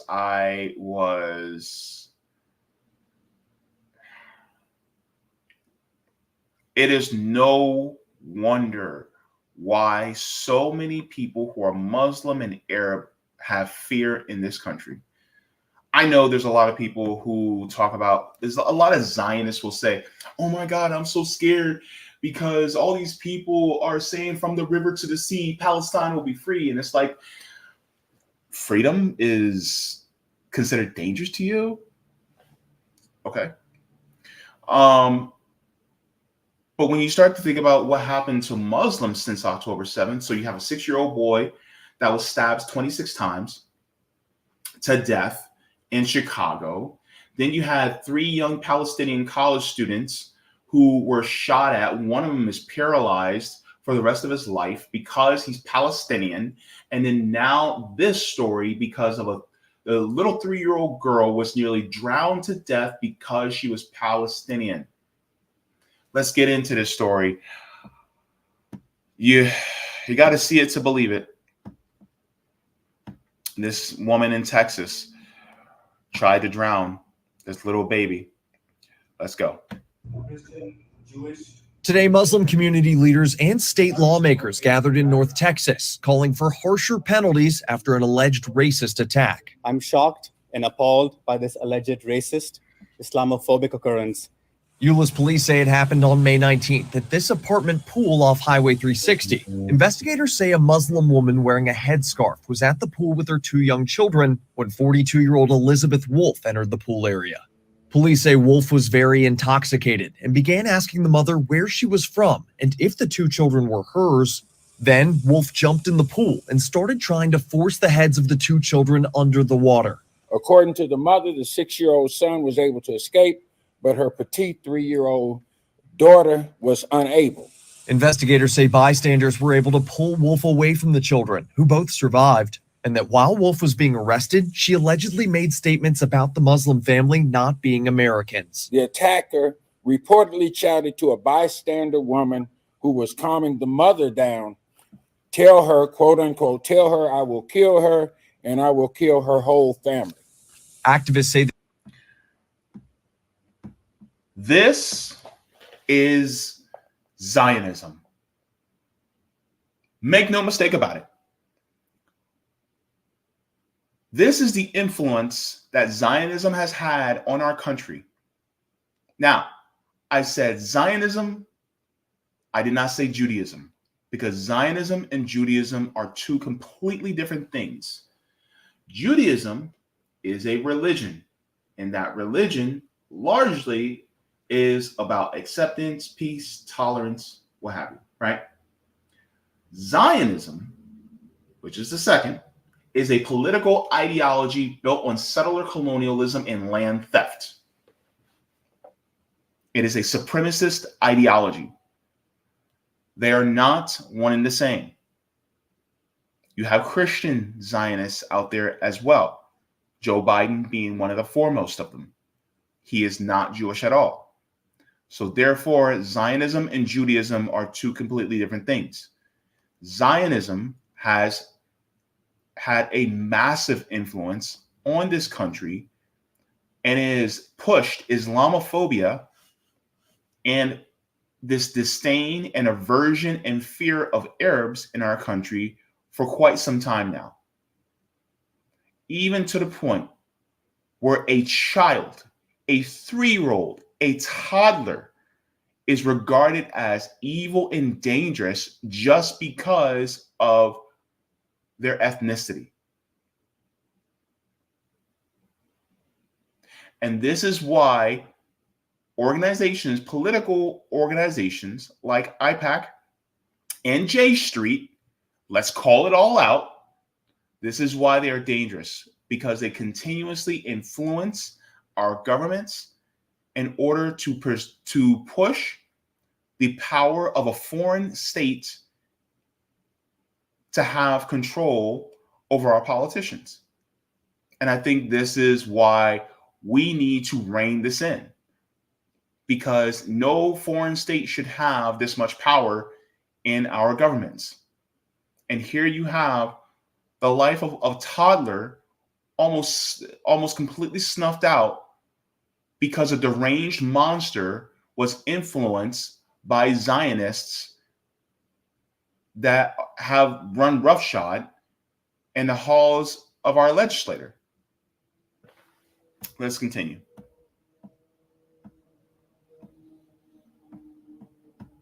Activists say the children have been left traumatized after the incident, and that this alleged attack comes amid a rise in anti-Islamic hate. The Council on American Islamic Relations says nationwide, the number of complaints of anti-Islamic discrimination they received in the last 3 months of 2023 was more than double the total for that time period in 2022. Behind these numbers are human tragedies, and children appear to be the prime targets. Wolf has been charged with attempted capital murder and injury to a child. NBC5 reached out to her for a response to the charges, but Wolf hasn't answered.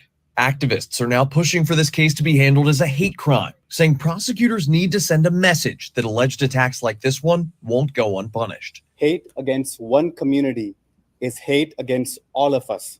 And we can't sit around and let crimes like these become the norm in our great state of Texas. Keenan Willard, NBC5.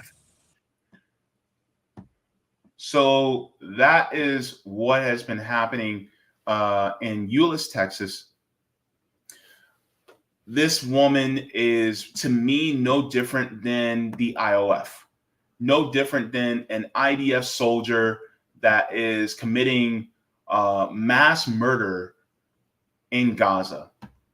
We just have one of these monsters among us instead. So let's take a look deeper at this article so that we can get the deeper details. It says Euless woman allegedly made racist statements before attempting to drown a 3-year-old, police say. So let's get into this.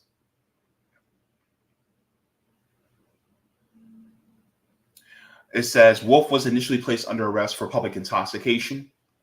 It says police talked to the 32-year-old mother of the girl, who said Wolf came to her and began asking where she came from and if the 2 children playing in the pool were hers.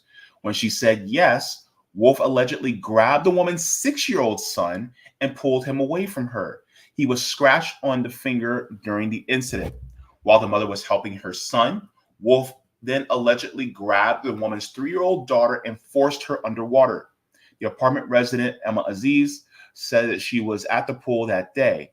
Quote, she was like, help me, she's killing my baby, she's killing my baby, end quote, Aziz recalled.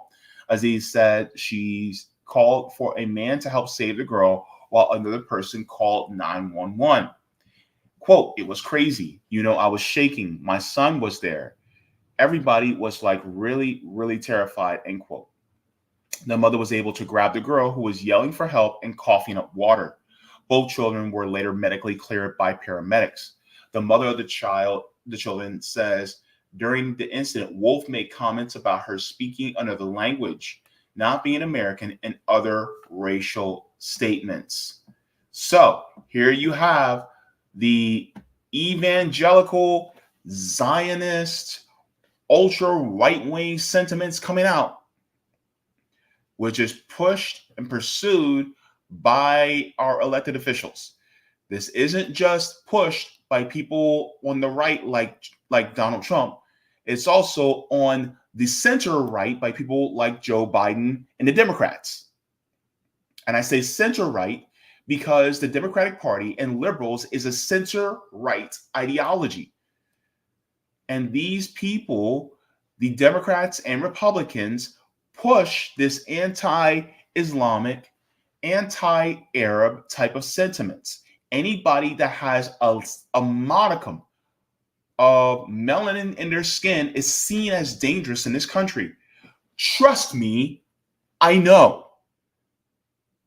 So therefore, this is what happens. This happens to not just kids who are Arab, it happens to our children too. Might I remind you of what happened to Tamir Rice years ago? Tamir Rice would be an adult by now, living his life, but his life was snuffed out because they saw a black man out there playing with a toy gun. This is why if I had a child, I would never give my child a toy gun, because they will be confused for a man and then taken out by police. And so this not only happens to Arabs, it also happens to those of us who are black too. But we're constantly being seen as threats to a society because of white supremacy and Zionism and xenophobia within this country. And I cannot tell you how many times I have heard Zionists in 4K saying the N-word to black people who advocate against genocide in this country. And Zionists will always revert back to racism and white supremacy when it is convenient for them, when they don't see us tap dancing for them. So therefore, if they see somebody who has a little bit more melanin in their skin, especially if they got the keffiyeh or any type of head wrap or scarf that notes that they may be Muslim, they're seen as a threat. When in reality, we just want to live in peace. Let's continue.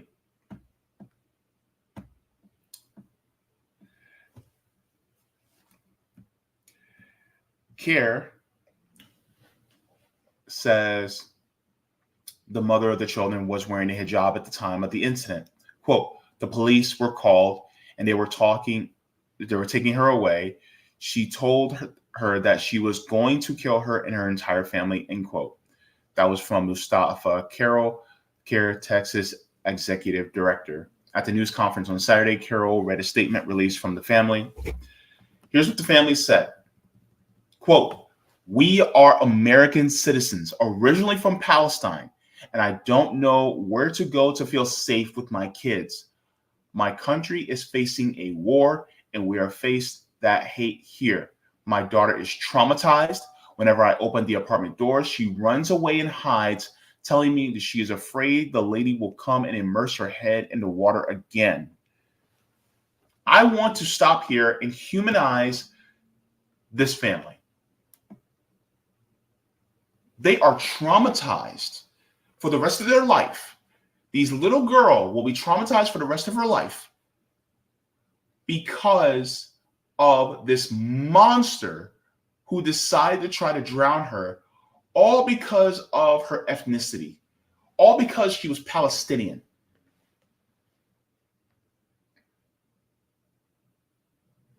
Do you see why we speak against Zionism? Do you see why we speak against this xenophobic regard that people have against anybody that is a few shades lighter than these walls? A few shades darker than these walls.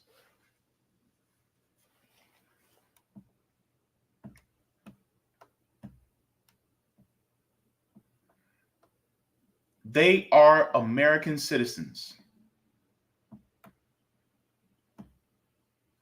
Where's the unity? Where's the solidarity? Why isn't this as big of a story as it should be?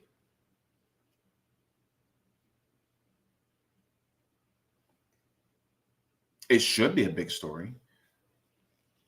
This should be sparking outrage. And yet, nothing. Where is Where is the Robert Krafts, and where is the Michael Rappaports calling this out and saying, no, we can't have this? Where's Joe Biden in this, saying this is not who we are? Where are these Zionists who spew this nonsense constantly, who say that, oh, the IDF's the most moral army in the world? Why aren't they calling this out? Was that little girl Hamas?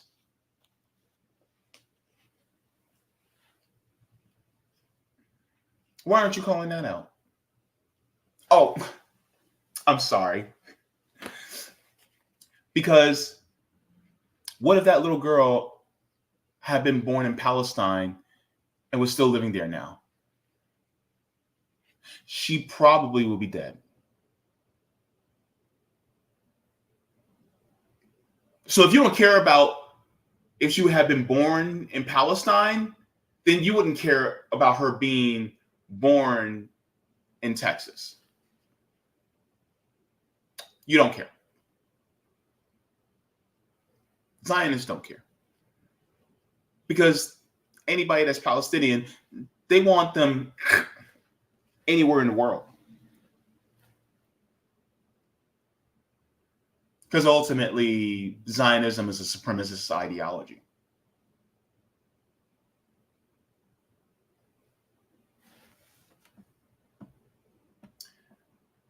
Let's finish up. Carol says, an incident like this impacts the entire Islamic community. Quote, it's like opening a scab on a wound. It hurts every time it happens, end quote. Aziz also is an immigrant who came from the U.S. from West Africa. I was giving my statement to the officer. I was weeping because it just dawned on me. This could have happened to my child, end quote. For that reason, she plans to be there for this mother.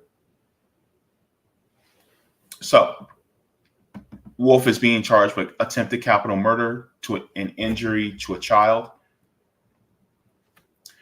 Kara wants the state and federal authorities to investigate that this incident was a potential hate crime. It is definitely a hate crime.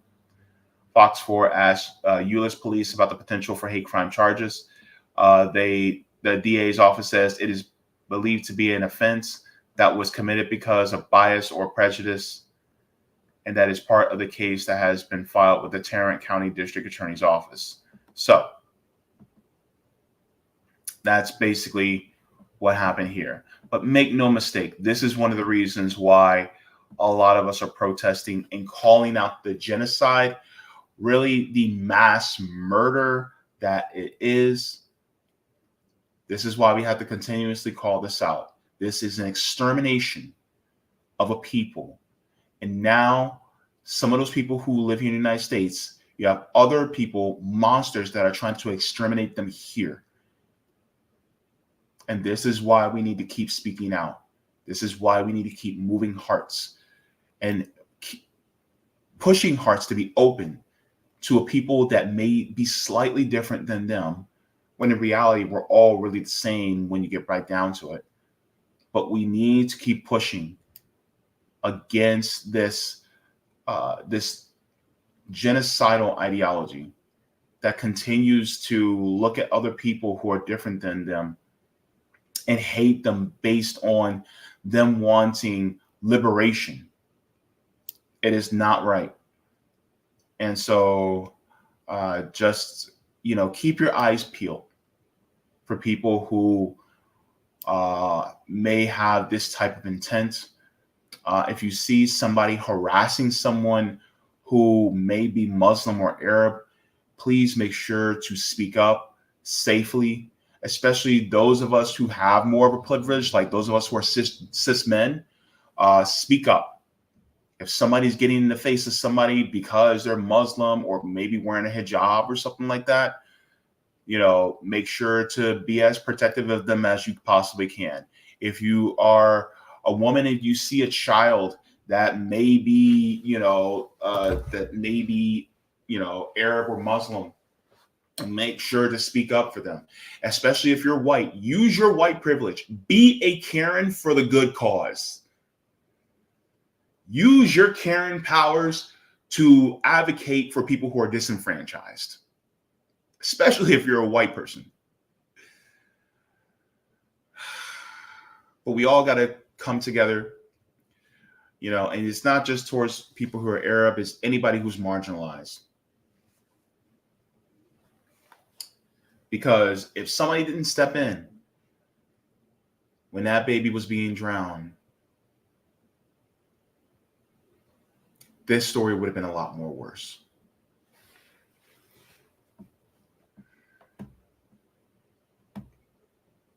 Go ahead and give the stream a like. Thank you so very much to everybody. Let's get to the chat.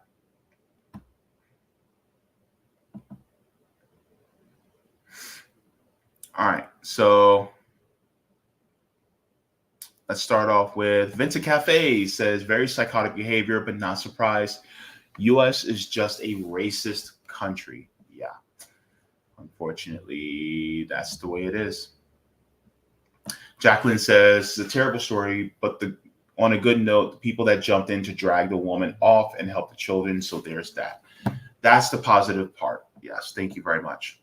Golden Monarch says, 100% agree, JB. Zionism and capitalism, Zionism and communities, Zionism and our very money, be it fiat or crypto. Yes, Lou says, my youngest is 3. Yeah. My great nephew is about 1.5 years. Jacqueline says, never heard of J Street. Is that another pro-Israel lobby? Yes. And in fact, that's what a lot of progressive members of Congress get some of their money from. Yep. So when people like Jamal Bowman talk about, oh my God, I'm against AIPAC and I'm against this Israel lobby, but yet in 2022, when he got $2,500 from J Street, ain't nobody's talking about that. So he still gets money from Zionists. Oh yes. It's just J Street is more the liberal version of AIPAC. But guess what? He still gets money from the Israel lobby. So, yes, we got to call that out too. But yes. Leroy says, disgusting Zionists. Yes, it is disgusting. This is why we need to protect our children. I don't see a lot of these people who talk about protect the kids. I don't see them talk about this story. Right?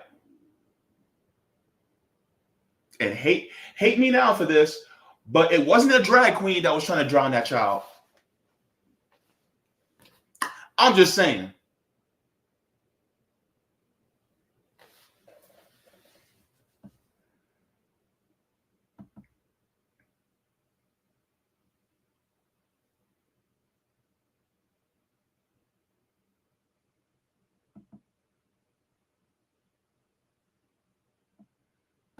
Oh, Leroy, that Zionist ruined swimming for a 3- and 6-year-old. Disgusting. I learned to swim when I was 8 years old. No, I was 8 when I learned how to swim. And it was a 9-year-old boy. His name was Ivory. I remember it was a 9-year-old boy who was friends with me and my brother. I was 8, my brother was 10, and he taught us how to swim. It was just the 3 of us at the pool. I remember. And I can't imagine being traumatized. Actually, I can't. Because when I was younger than that, I think I was about 6 or 7, we were at the pool, and I didn't know how to swim at the time. And this teenager was roughhousing with boys at the pool, and he jumped on my shoulders and kept me underwater, jumping on top of me in the pool. He had to be like 13, 14 years old. And I kept trying to get him up for water, and he just wouldn't let me because he had his legs on my shoulder riding me, a 7-year-old. So I was scared of swimming. But thankfully, because of our friend Ivory, this 9-year-old boy taught me and my brother how to swim. So now, as an adult, I know how to swim. And by the way, just as a note to everybody, teach your kids how to swim. Teach them as young as you possibly can. You can teach 2-3-year-olds how to swim. Hell, you can teach infants how to swim. Teach your child how to swim. That will save their lives. Please. And if you have a pool, or if you're in a community with a pool and you know friends that have kids where they don't have access to a pool, bring them over and teach them how to swim. Have them over often so that they're comfortable being in water. Please. That's a way that you can also provide mutual aid, is by teaching kids how to swim. Especially a lot of us that are Black, with that whole thing of, oh, Black people don't know how to swim. That's part of that's because of racism. We can get into that in the future. But yes, teach them how to swim. Teach little kids how to swim so that they learn and know how to do it. But thank you very much. All right, so let's continue. Jacqueline, has this incident been covered in mainstream media, or is being completely ignored and glossed over? I have not seen it in mainstream media yet. I have, however, seen some people talk about it, like Brianna Joy Gray has brought it up, but I haven't seen it covered in mainstream media. I could be wrong, but I have not seen it covered yet. Wadi says, also contrast how stories like these are covered compared to ones that are conflate anti-Zionist protests with hate speech or anti-Semitism, like what happened in LA this weekend. Sabby will cover it later. Yes. Because you have people who are Zionists who talk about, oh my God, I'm so scared. Because people are walking around with a keffiyeh on and talking about how they want Palestine to be free and how they want the ceasefire. They want a ceasefire, and they basically want liberation for Palestinians. Somehow they are afraid for their life, but yet you have a 3-year-old little girl that was nearly drowned by a Zionist. They want to talk about how they're afraid for their life, and yet you have a little 6-year-old boy in Chicago that was stabbed 26 times because he's Muslim, because he's Palestinian. They're afraid for their life while holding a Starbucks, probably a caramel macchiato, I don't know, what the hell, in their hands, and talking about, oh my God, that one is dead. Standing there safely. Meanwhile, you have 3 young Palestinian men in Vermont, in Burlington, Vermont, that were shot at. And one of them is now paralyzed for the rest of their life. But yet, they're afraid for their lives. Crocodile tears up the yin-yang. So, no.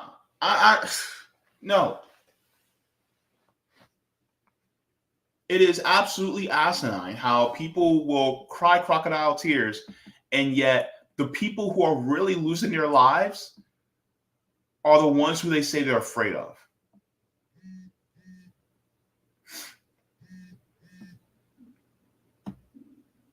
The Quantum Alchemist says, dang, I forgot JB was actually live since 2 hours. Yeah, I've been live for a little bit, but it's good to see you.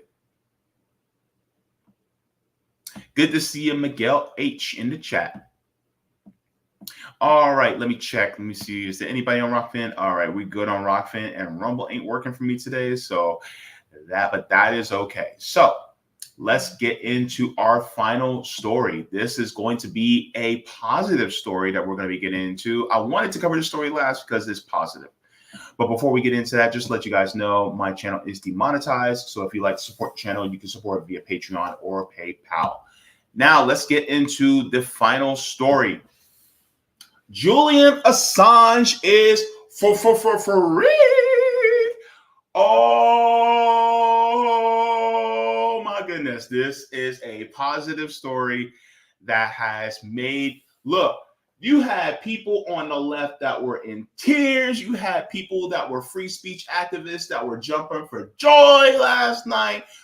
Oh my goodness. Shout out to all of you Assange activists that were doing the damn thing for the last few years, because you guys deserve this pat on the back.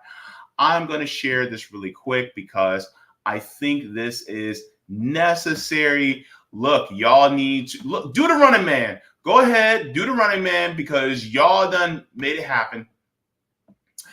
Be happy, be merry, be joyful. But we got to talk about some of the details as well, because I want to be cautiously optimistic. But yes, let's talk about this. I'm going to start off with homeboy Nico House. Julian Assange is finally free, but it's important to remember that we can't let Biden take credit for freeing Assange like he'll claim, nor can we ignore the fact that Trump's administration handed him to the UK authorities after claiming he'd set him free. Let's get into this on Hotspot. Nico, my brother from another mother with the great glowing skin, which I'm a little bit jealous of. Take it away. Julian Assange is going home! That's right. Julian Assange has reached a plea deal with the United States, allowing him to go free. In fact, he is on a jet right now. He is no longer in Belmarsh prison. Even though he was hit with many felony accounts, he's only being required to plead guilty to one, which is illegally obtaining information and documents. But the U.S. government is going to seek time served, and that's why Julian Assange is no longer being held in Belmarsh prison and is on the way home. Because Julian isn't an idiot, he refused to step foot in continental U.S., so now he just has to fly to an island called the Mariana Islands to receive his judgment from a U.S. federal judge on his trip to Australia. And this island is closer to Australia, which is part of the reason why it was chosen. So let me just go ahead and clear this up. There are a lot of people who are going to try to attribute Julian Assange's freedom right now to Joe Biden and his administration. So it is not a coincidence that on the cusp of an election where Joe Biden's numbers are tanking, Julian Assange is suddenly freed. But let's not forget, Julian Assange was holed up in the Ecuadorian embassy in the UK because Obama and Biden's administration was trying to prosecute him. Hell, while Hillary Clinton was Secretary of State under the Obama and Biden administration, she considered drone striking this man, ending his life for doing journalism. Oh. Hillary Clinton is a monster. I don't care what nobody says. That woman is a monster. Hillary Rodham Clinton is Darth Sidious in real life. I don't care what nobody says. Oh my gosh. Between her and Darth Vader, Joe Biden, and what is Donald Trump? Donald Trump is, he's,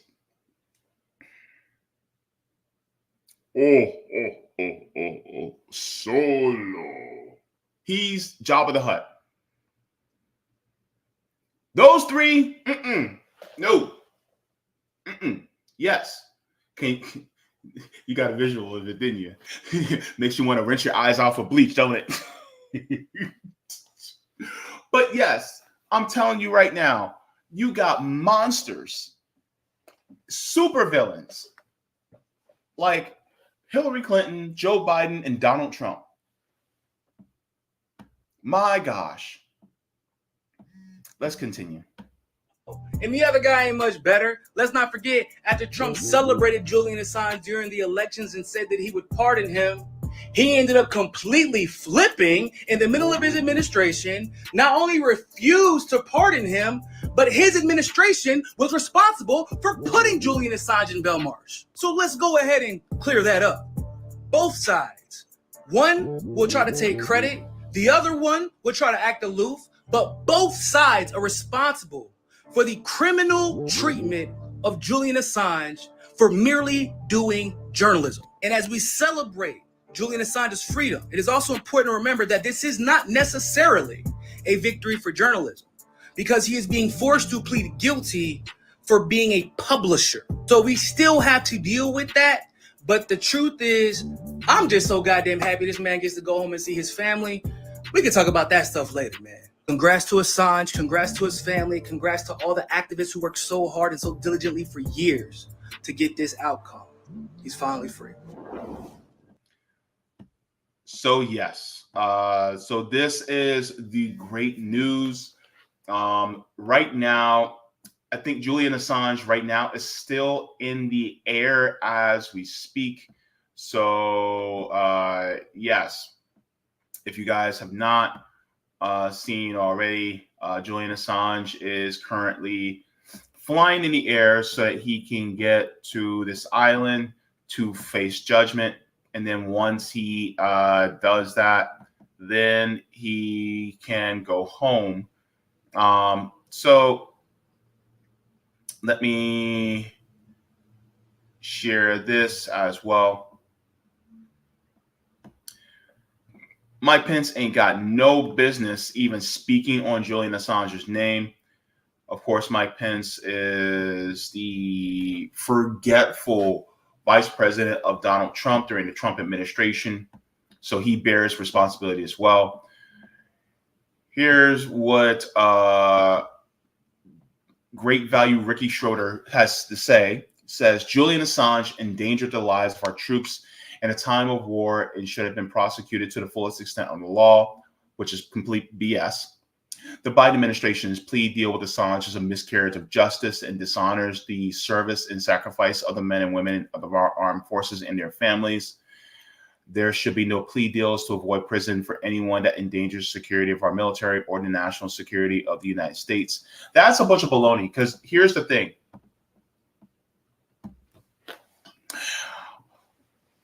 What Julian Assange uncovered was actually crimes that the United States was doing in the pursuit of destabilizing and taking over countries and taking resources.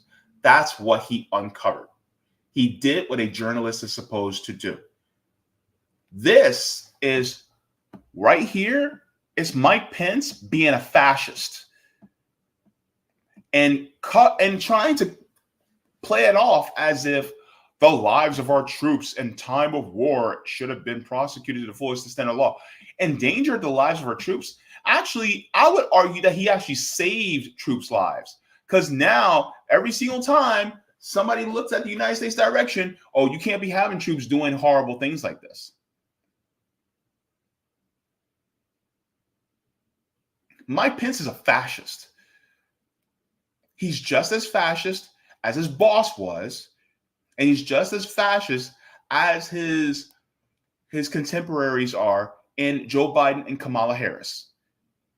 No different at all. Look, argue with your mama about it. I don't care. That's what they are. Now, that's what Mike Pence had to say. Regarding that's regarding what had been said. Now let me share this.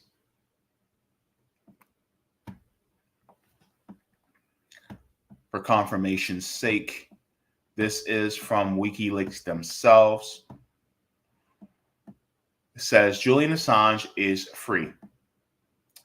He left Belmarsh Maximum Security Prison on the morning of 24th of June, which was yesterday, having spent 1,901 days there. He was granted bail by the High Court in London and was released at Stansted Airport during the afternoon, where he boarded a plane and departed the UK. This is a result of a global campaign that spanned grassroots organizers, press freedom campaigners, legislators, and leaders from across the political spectrum, all the way to the United Nations. This created a space for a long period of negotiations with the U.S. Department of Justice, leading to a deal that has not yet been formally finalized. We will provide more information as soon as possible. After more than 5 years in a 2x3 meter cell, isolated 23 hours a day, he will soon reunite with his wife, Stella Assange, and their children, who have only known their father from behind bars. WikiLeaks published groundbreaking stories of government corruption and human rights abuses, holding the powerful accountable for their actions. As editor-in-chief, Julian paid severely for these principles and for the people's right to know. As he returns to Australia, we thank all those who stood by us, fought for us, and remained utterly committed into the fight for his freedom. Julian's freedom is our freedom. So it says Julian Assange board the flight to London Stansted Airport at 5 p.m. Monday, June 24th. This is for everyone who worked for his freedom. Thank you. Let's take a look at this. This was shown behind Nico House, but let's take a look at it in its entirety.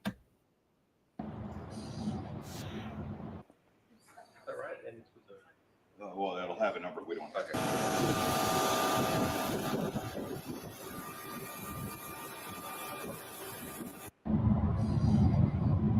So there you have it. Julian, as we see here in 4K, is free. And so last night on RBN Rome went live with this breaking news. I joined just for a few minutes to discuss it. One of the concerns that Rome has is that he doesn't trust the United States, particularly the CIA, as far as he can throw him. I agree with that sentiment. Yes, he is outside of the confines of a prison cell. Unfortunately, I feel like what the United States is, once, even though they had you in prison and now you're free, that cell just got larger. It necessarily didn't mean the cell went away, meaning that he feels, and I feel as well, that Julian Assange needs to keep his head low. And if Julian Assange can, if he can legally leave Australia and flee to a state like Russia, China, or DPRK, I say that is within his best interest to leave the West. Get out of Dodge. Kneel. I'm gonna say it like my people from Jersey. Kneel, okay? Because they do not want him alive. And as Sabi Sabs has said, she finds it quite interesting that this happens right before there is a presidential debate that's supposed to happen this Thursday between Joe Biden and Donald Trump on CNN. I also find it very interesting, very ironic that there will be a debate and this happens right before it happens. Anybody who will be watching this debate, do not let these two decrepit fascists lie to your face and play on your face and tell you, well, because my Justice Department actually secured a deal with Julian Assange to free him. No. They wanted this man dead. Both of them did. They didn't care about him. They didn't care about press freedom. They didn't care about the free speech. They don't care about the actual rule of law. What they wanted to do was they wanted to silence him on behalf of the predator class, the parasite class. So I think that's something that we have to keep in mind if we decide to watch this debate, which I might have to, unfortunately, because this is the type of business I'm in. But do not let them do this to you. I'm thinking about going live and just doing it live. Ugh. Why do I punch myself like this? Anyways, so that is Julian getting on a plane and leaving that decrepit old prison in Belmarsh. So let me share this as well from Deadline. Wait, hang on. Boop. And take that down. Okay. All right, so let me share this article out of Deadline as well.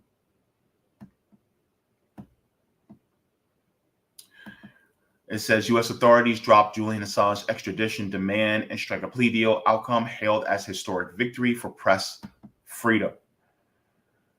So it says Assange has struck a plea deal with the U.S. authorities that will see him avoid extradition to the U.S. on espionage charges. Court documents show that the WikiLeaks founder will instead attend a hearing in Saipan and Saipan, in the U.S. Commonwealth Territory of the Northern Mariana Islands in the Pacific at 9 a.m. local time on June 26th, which is tomorrow. WikiLeaks shared footage of Assange boarding a flight at 5 p.m. at the UK's Stansted Airport on Monday after news of the plea deal broke ground midnight UK time. So, says a letter released by the U.S. Department of Justice states that Assange will be tried on a single charge of conspiring to unlawfully obtain and disseminate classified information relating to the national defense of the U.S. under Section 793 Espionage Act, and to be sentenced for that offense. In return for pleading guilty to this charge, Assange would be sentenced to time served, 62 months, that same amount of time he has spent in the UK's high security Belmarsh prison. After the hearing, he will be sent to his native Australia. The deal ends a 14-year extradition battle with authorities in where the U.S., where Assange is wanted on charges related to WikiLeaks' 2010 internet dump of more than 500,000 secret government, military, and diplomatic documents and other reports connected to the wars in Iraq and Afghanistan. The operation follows a UK High Court ruling in May allowing Assange to challenge U.S. assurances over how a trial will be conducted in the U.S. and whether his right to free speech will be infringed. U.S. prosecutors had accused Assange of conspiring with U.S. Army intelligence analyst Chelsea Manning to hack into Pentagon computer and then release classified diplomatic cables and military files. He has always denied these allegations. His supporters have said the leaks were in the public interest. Assange faced 17 counts of espionage and 1 count of computer misuse under the U.S. Espionage Act. His lawyers feared he faced up to 175 years in prison if convicted, while U.S. authorities said that the sentence would be much shorter. Journalism organizations worldwide said that the prosecution of Assange under the U.S. Espionage Act would be a serious blow to press freedom. It is one of the most high-profile state whistleblowing cases of recent times. Assange has been trying to avoid extradition in the U.S. since 2011.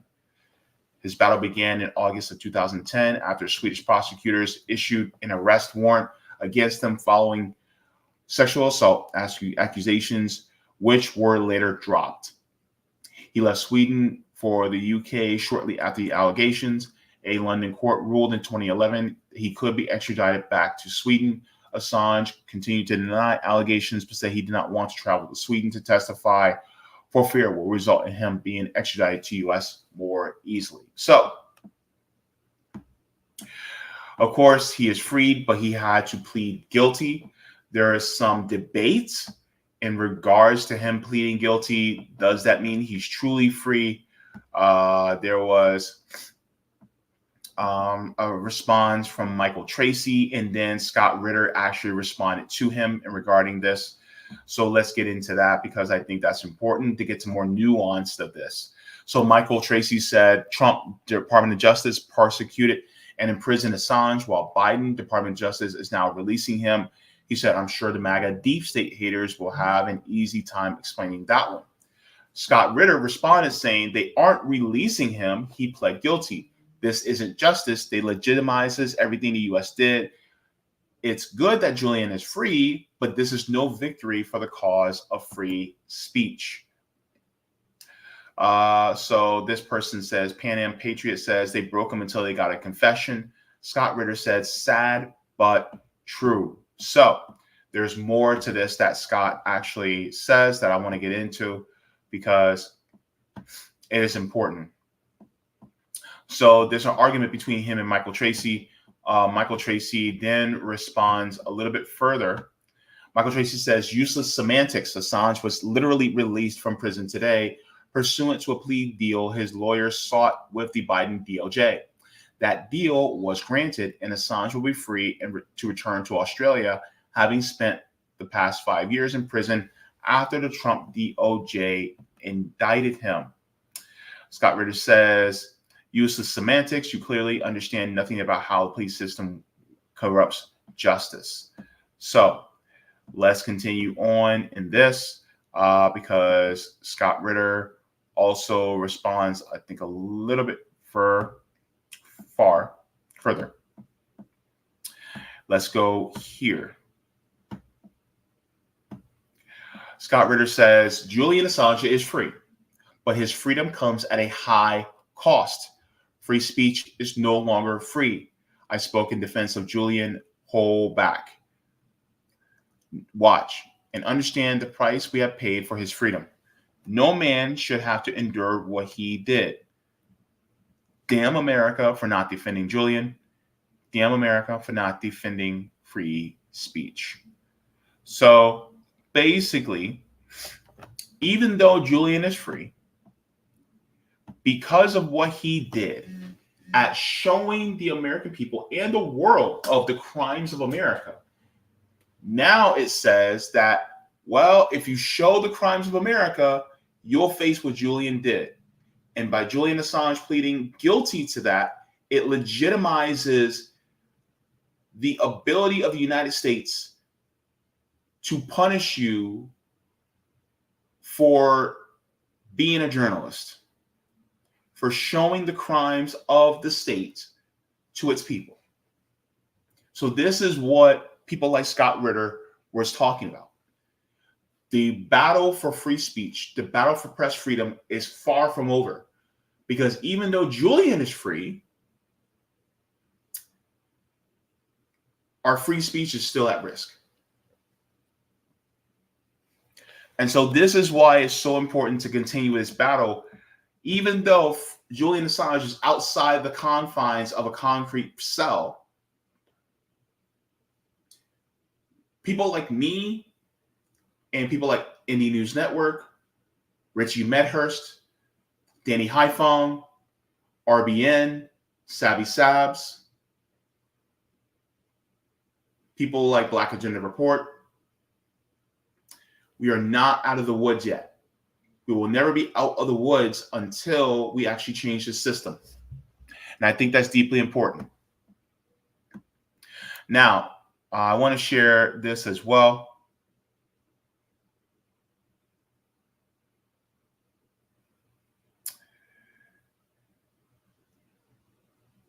Let me see here.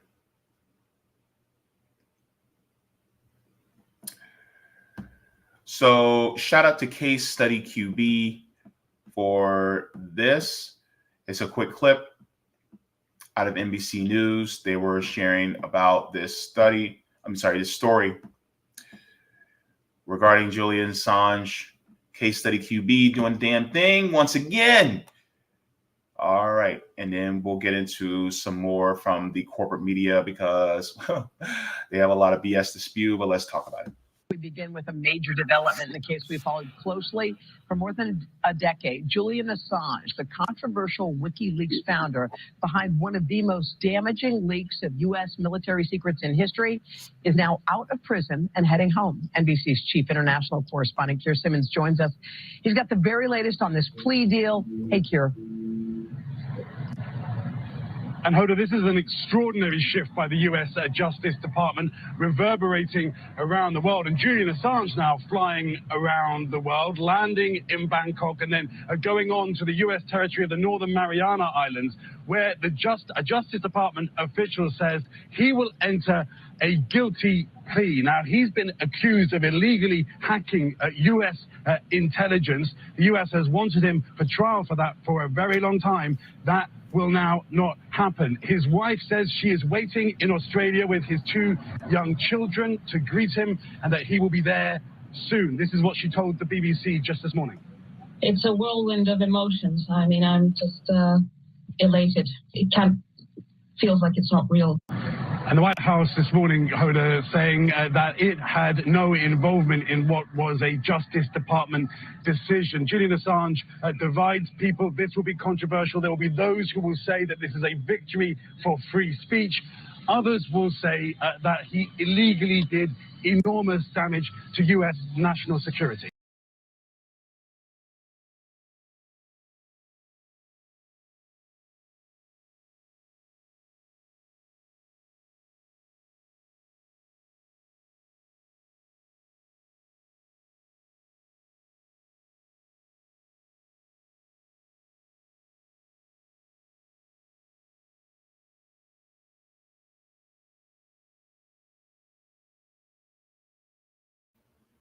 Oops, I was muted. Sorry. So that was from the corporate media.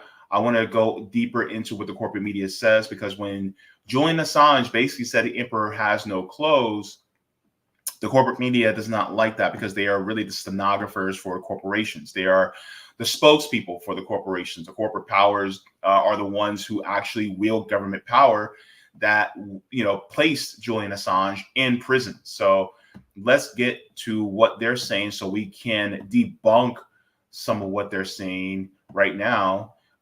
So let's go with this, another clip from Case Study QB, and then we will get into some more. Let's go. The U.S. effort to extradite and prosecute WikiLeaks founder Julian Assange has now ended, with him walking free, avoiding any prison time here in the United States. Of course, WikiLeaks published this video of him leaving a British prison this morning after he reached an agreement with the U.S. Justice Department by pleading guilty to a felony charge involving one of the largest leaks of classified information in U.S. history. The deal allows Assange to immediately return to Australia, his native country. You may recall the 2010 leak included hundreds of thousands of confidential military records about the wars in Iraq and Afghanistan. Under the plea deal, the roughly 5 years in prison that U.S. prosecutors were seeking for Assange would be equal to the time that he already served in a British prison. Remember, President Biden said a few months ago that he was considering ending the prosecution against him. I want to talk about this with Andrew McCabe, the former FBI deputy director. And obviously, this is a huge step down, Andrew McCabe, from the 18 charges, the potential 175-year prison sentence that he was facing. What do you make of the terms that prosecutors have come to with Julian Assange? You know, you're right, Caitlin. It's a far cry from the charges that were brought against him. But I think it's the right call at this point in this saga. And, you know, don't get me wrong. I think that the charges and the indictment and the prosecution of Julian Assange is entirely appropriate. Julian Assange was indicted by a grand jury in the Eastern District of Virginia, a grand jury who listened to the entire investigation and determined there was probable cause to believe he committed a crime. It's easy to see how they concluded that, because the facts here are not in dispute. He did what the law says you cannot do, right? He solicited that information, he published that information, gave it to people who weren't entitled to receive it. But at this point, we are many years into this prosecution. And I think the fact that continuing to try to extradite him, to bring him here to hear those charges and to face those charges in court, really raises significant questions, concerns about what sort of precedent that result might have on legitimate journalistic activity. So here's my question. Not question. Statement, really. It strikes me as interesting how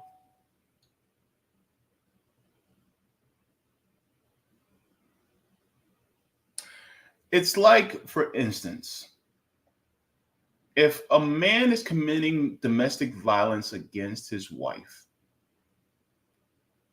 and let's say you had suspicion of it, and then you put a hidden camera in their living room,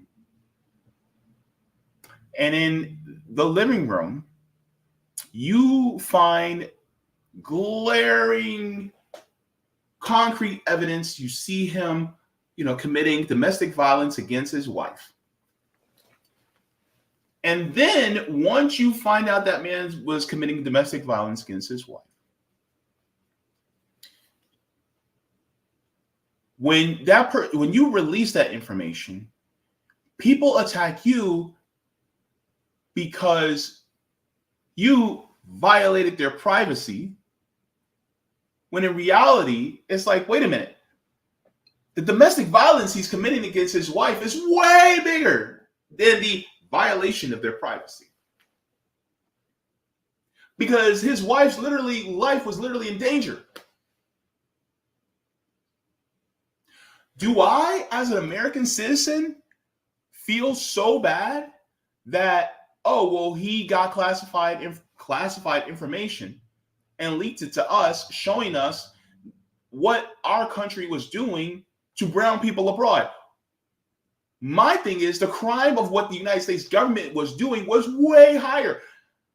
And in fact, the fact that Julian Assange was actually showing us what the United States was doing really means that that was a heroic act. Because if we were never showed, we would continue to keep doing the same things that we're doing and signing off on it. So why is that? Why is in the world is it such a big issue for us to know what our government is doing? Why is that a problem? They're like, but our enemies. And I'm like, well, we wouldn't have enemies if you wouldn't keep making them by doing coups around the world, by extracting their resources, by destabilizing these countries. You wouldn't have these enemies. And yet you keep making them. And then when they actually revolt against what you're doing, then it's like, oh my God, we got enemies and they're doing these horrible things to us. But the thing is, you did the horrible thing first. Like, for instance, example, the Cuban Missile Crisis. Why did it happen? Did it just because, oh, well, the Soviet Union, they're just this evil empire and they placed missiles in Cuba pointed at the United States and, you know, this is why communism is so horrible. But you got to read the history books, baby, because once you read the history books, what happened? The United States knows that Russia, aka the former Soviet Union at the time, had a lot of resources, had a lot of land. The United States wanted that land and resources. Why? Because corporations own our government, even at the time. So what did they do? Well, they didn't like that Russia didn't want to be a vassal state of the United States. So they decided, well, let's put some missiles in Turkey and point them at Russia. But Russia don't like that. Do you like being held at gunpoint? I sure as hell don't. So what happens? Well, the former Soviet Union, the Soviet Union at the time, they had their peacemakers too. So they decided, well, if you're going to point them at us via Turkey, well, we're going to put ours in Cuba and put it at Florida. How you like them apples? So this is why the Cuban Missile Crisis happened. Because the United States and their parasitic owners, the corporations, are so damn greedy that guess what, chicken butt? They decided to cause a crisis that would have ended the world over 60 years ago.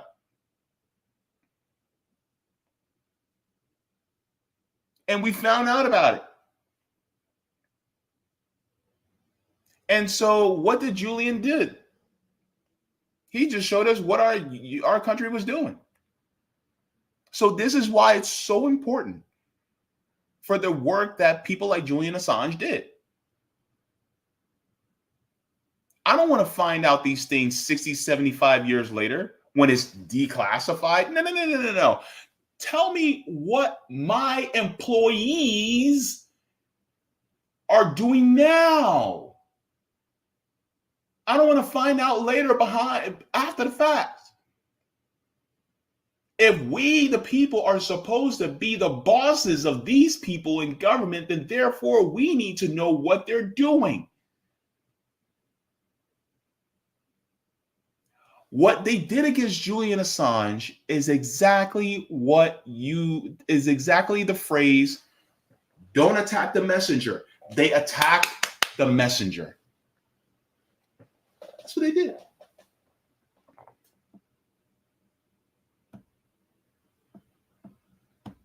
So, with that being said, let's continue this. I mean, it's notable to hear you say that. Obviously, his team argued that he should be protected by the same laws that journalists are, that he was releasing sensitive information, but in the public's interest. And so, he's been alternatively celebrated and by some and reviled by others. And so it is striking for me to hear you, given your former, position as the deputy FBI director, to say you think this is the right call. I do think it's the right call. And don't get me wrong. I think Julian Assange did the wrong thing. Julian Assange hurt the United States government. No, Andrew. No, Andy. He didn't hurt the United States. He hurt corporate interests. That's what he did. He hurt corporate interests. See, this is the problem with these anti-communists. Whenever you start to do something that is against the corporate interest, but it's in the interest of the people, then it's the wrong thing to do. But no, it was in the interest of the people, because we don't want to see people on the other side of the world who are innocent murdered. Because we have what? Hearts, consciousness, morals, ethics. That's why. So he did do the right thing. It's just your corporate overlords didn't like it. That's why, Andrew. And it was the wrong call to go after him. And in fact, he should have gotten a medal, not prison.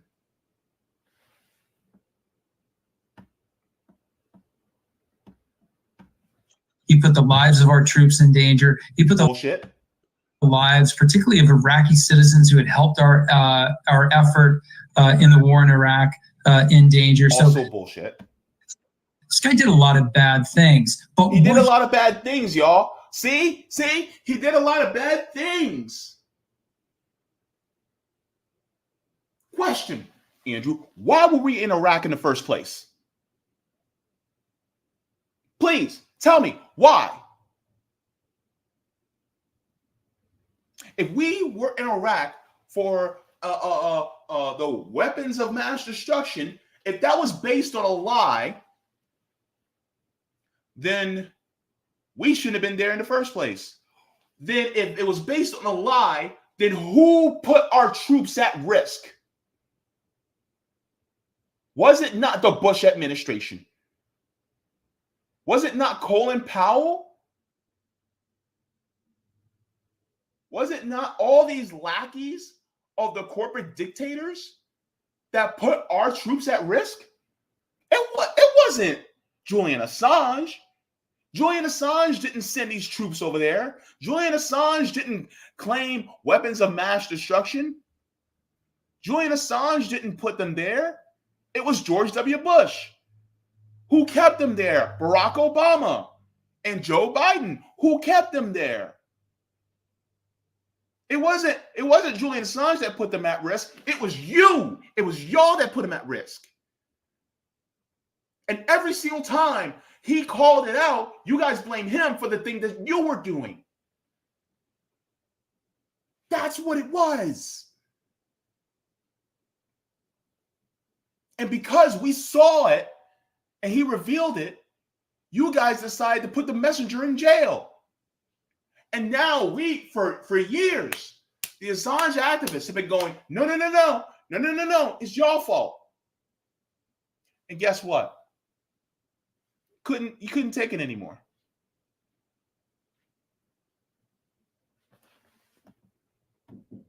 So that's one of the biggest issues with people like Andrew McCabe.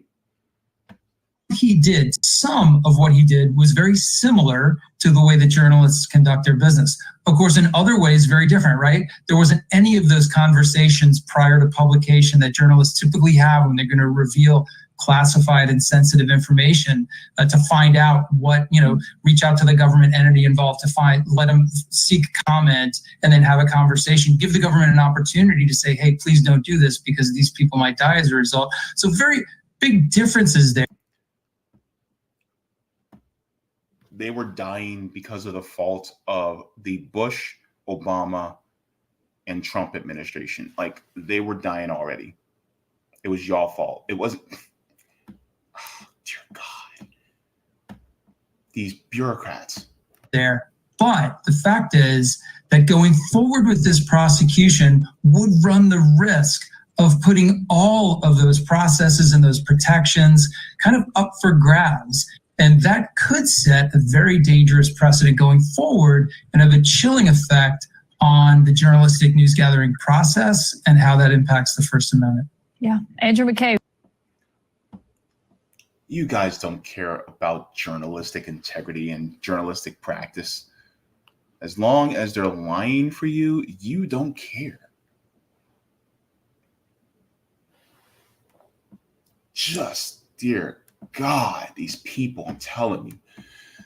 This is why independent media exists, because these people who are in corporate media, they just do not care about real journalistic integrity. Hang on. Oh, geez. I want to go into this as well. And it's to be noted that the people who also painted this narrative of Julian Assange being terrible were some people who were considered to be in independent media. You guys know where I'm going with this. Now, they need to say sorry. Starting with Cenk Uygur. You need to apologize. Well, obviously, it's hard to tell who's telling the truth here. But lately, I have to confess that WikiLeaks has not had an astounding record.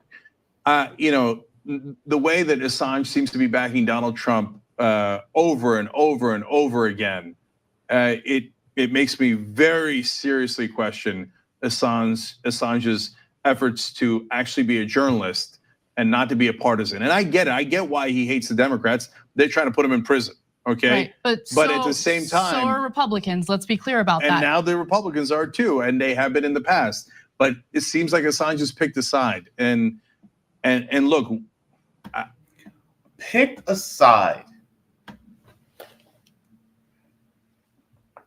It's funny how he's defending the Democrats when the Democrats actually run in cahoots with Republicans. And we are constantly being shafted by both parties, and yet he's like, pick a side. That's like saying, that's like going to one of those combination Pizza Hut and KFC restaurants and saying, well, the KFC side they're being horrible to us, and you advocate for the Pizza Hut side, yet both the Pizza Hut side and the KFC side are actually being ran by the same owner, Yum Brands.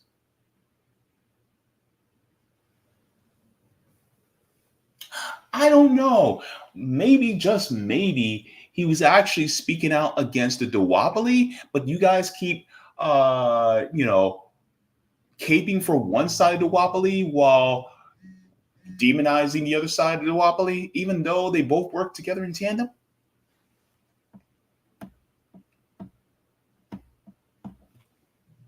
it makes me question his reporting. And so that's the situation we're in now. So now, is he just leaking things that he gets, and no matter what, in which case I would respect that? Or is he selectively leaking based on his political motives? Now that suspicion is out there and it's real and it's possible, well, now I'm concerned that it can't be trusted. Sowing seeds of discord for a journalist. And that's what people like Cenk Uygur and Anna Kasparian of TYT have done.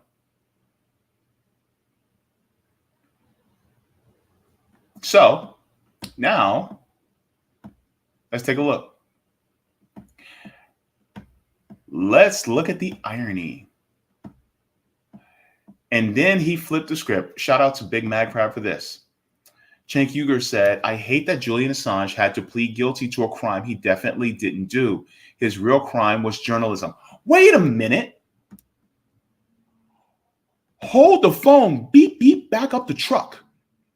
Didn't you just say that he was playing one side against another? Didn't you say he couldn't be trusted? Cenk, come on now. Are you going to say that you were wrong? Are you going to apologize to Julian Assange? Are you going to apologize to your viewers? Let's continue. Cenk said, and there's nothing you'll be punished more for in America. Don't break the illusion, but thrilled that he'll be a free man finally. Interesting how Cenk Uygur so easily will flip the script. I would love to see his him apologize. But I don't see it happening. And if it has happened, please let me know. But there needs to be a huge apology from him. So I was going to play also Hassan Piker also came out against Julian Assange in the past. Just like his uncle. Same thing. But I don't have time for that. But it's time for you guys to apologize. You need to apologize and correct yourselves. Now, as for Julian Assange, he is taken off, and he's in the air currently right now. A lot of people, especially his wife, Stella Assange, is actually telling people to keep an eye on his plane because they do not trust the United States government as far as they can throw them, and for good reason. So let's take a look here. So we're going to track his plane in real time. Stella Assange says flight VJ199 will soon take off for Saipan. Saipan is a remote U.S. overseas territory. He will be entering the United States. Julian won't be safe until he lands in Australia. Please keep tracking his flight. Hashtag Assange Jet. So what we're going to do is we're going to take a look at his flight information and see where he's at.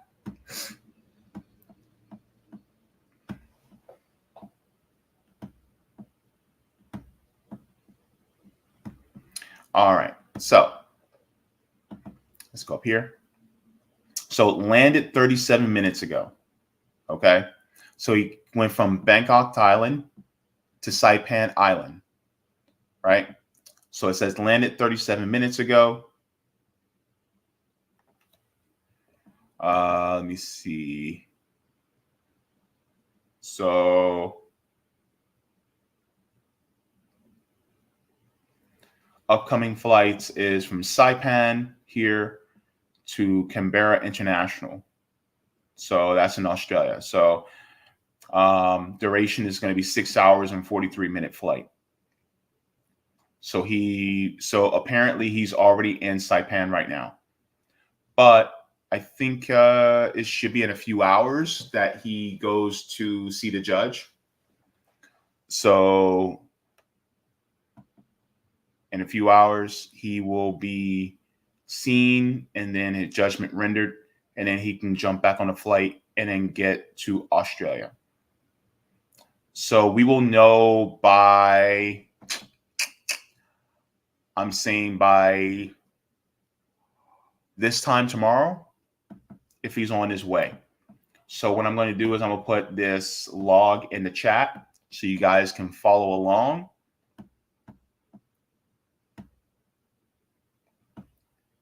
For Julian.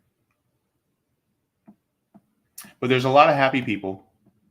I saw last night Richie Medhurst was expressing his joy and happiness for him being freed. So this is a win for press freedom in a small way. Well, in a major way, but the fight for press freedom still continues. So yes, Julian is free. It is a good thing. I just hope that a lot of people are more fervently trying to fight now for the freedoms of Leonard Peltier as well as Mumia Abu-Jamal.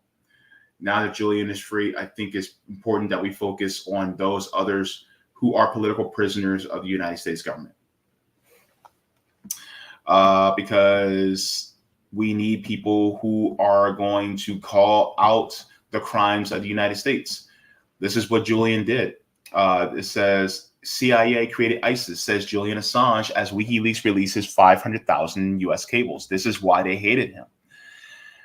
So it says on the 6th anniversary of the first infamous cable gate by WikiLeaks, when it releases its first batch of sensitive US files on November 28, 2010, it has expanded its public library of US diplomacy with 531,525 new diplomatic cables from 1979. In a statement to coincide with the release of the cables known as Carter Cables 3, Mr. Assange explained how events which unfolded in 1979 had begun a series of events that led to the rise of ISIS. He said, if any year could be the year zero of our modern era, 1979 is it. Mr. Assange has said a decision by the CIA, together with Saudi Arabia, to plow billions of dollars into arming the Mujahideen fighters in Afghanistan to tackle the Soviet Union had led to the creation of the terror group Al-Qaeda. So basically, all of this was stemmed through anti-communism. Our terrorism that we experience in this world is basically stemmed from anti-communist movements within our government.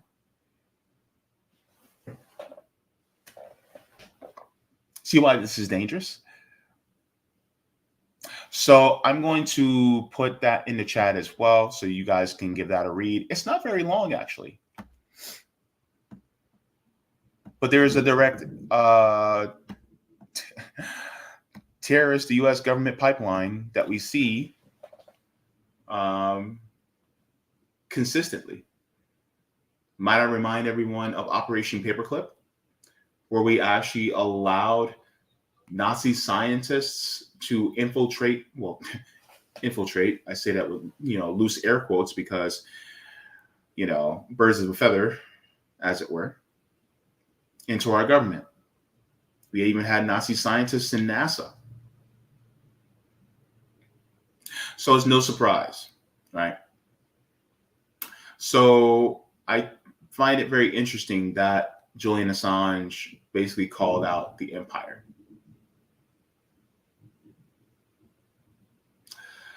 So this is why it's important to free people like Julian Assange, Leonard Peltier, Mumia Abu-Jamal.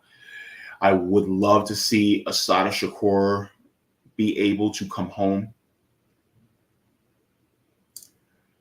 But yes, so take this news, celebrate, have a sigh of relief. Julian Assange hopefully will be back in Australia by tomorrow evening.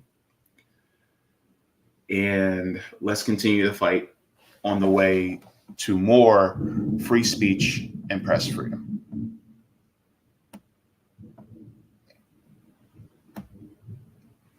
Go ahead and give a stream a like. I also have a poll I would like to get into with you guys as well. We're going to get into that. I would like to see what you think. But yes, make sure to take that poll. I had so much information. I just didn't get a chance to get to it all.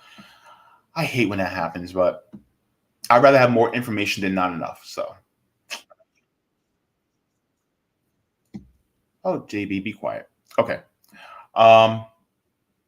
Let me enlarge this just a little bit so I can, and make sure to get to vote in the poll so you guys can, so I can get the results of that.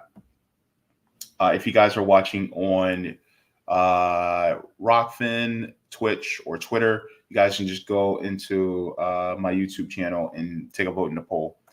But I'm going to be going into the chat really quick, and then we'll look at the poll.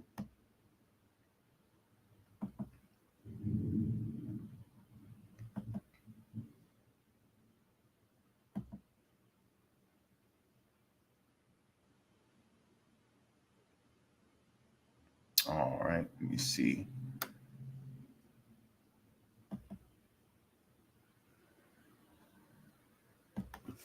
Jacqueline says, it's these politicians who endanger the lives of troops by constantly going to war.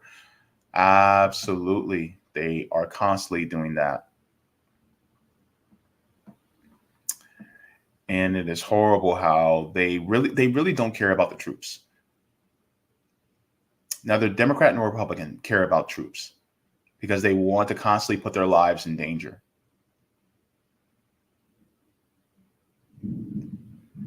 Let me see. Luz says, I hope Assange makes an Alfred plea when he accepts the deal. Thank you so very much for that, Luz. Let me see.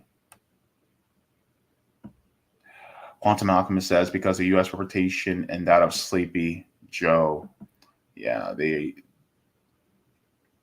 Sean Miller says, Hillary rotten Clinton. She's rotten to the core, definitely. Let me see.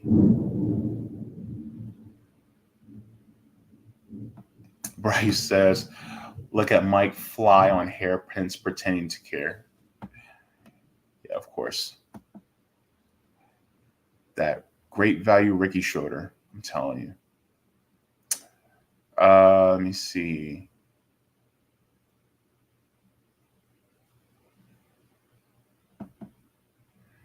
What else?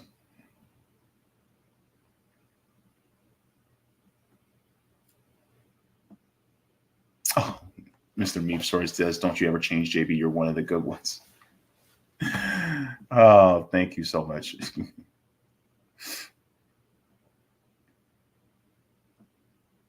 Oh, this is a good question, Luz. The real question I have is whether the plea deal will make it possible for WikiLeaks to be shut down as a criminal enterprise. That's a good question. That would be horrible. Because then if they can shut down WikiLeaks, then they can shut down any one of us.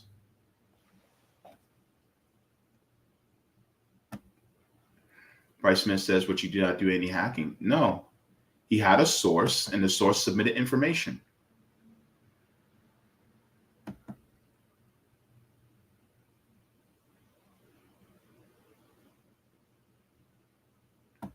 Mr. Meep Source says accepting a criminal label and conviction will compel Australia, a U.S. vassal state, to treat him a certain way. Yeah. That sucks.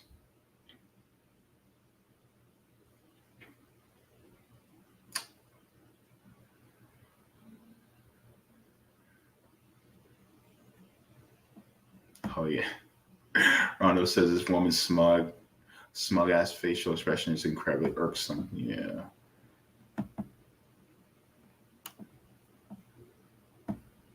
Bryce Smith, it's rich that they blame a journalist for the death of soldiers when they are the ones that are sending them. Yep. Shouldn't have put them in harm's way in the first place. Retro Gamer said TYT was sold out years ago when they endorsed Hillary in 2016. They also took money from Jeffrey Katzenberg. They took $20 million. You don't think that $20 million didn't have an effect? If you don't think it didn't have an effect, then I have a golden, diamond-encrusted bridge over an active volcano to sell you. Javier says, I remember that episode. I unfollowed and blocked TYT around that time. Yep. They would have a whole lot more viewers if they actually, didn't cater to the BS.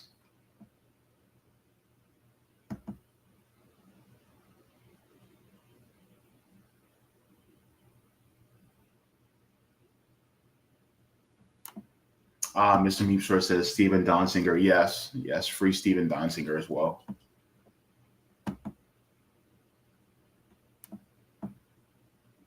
Bender says the U.S. agreed with these Nazis. Yeah. And CIA knew Hitler was hiding in Paraguay and was keeping it on the DL.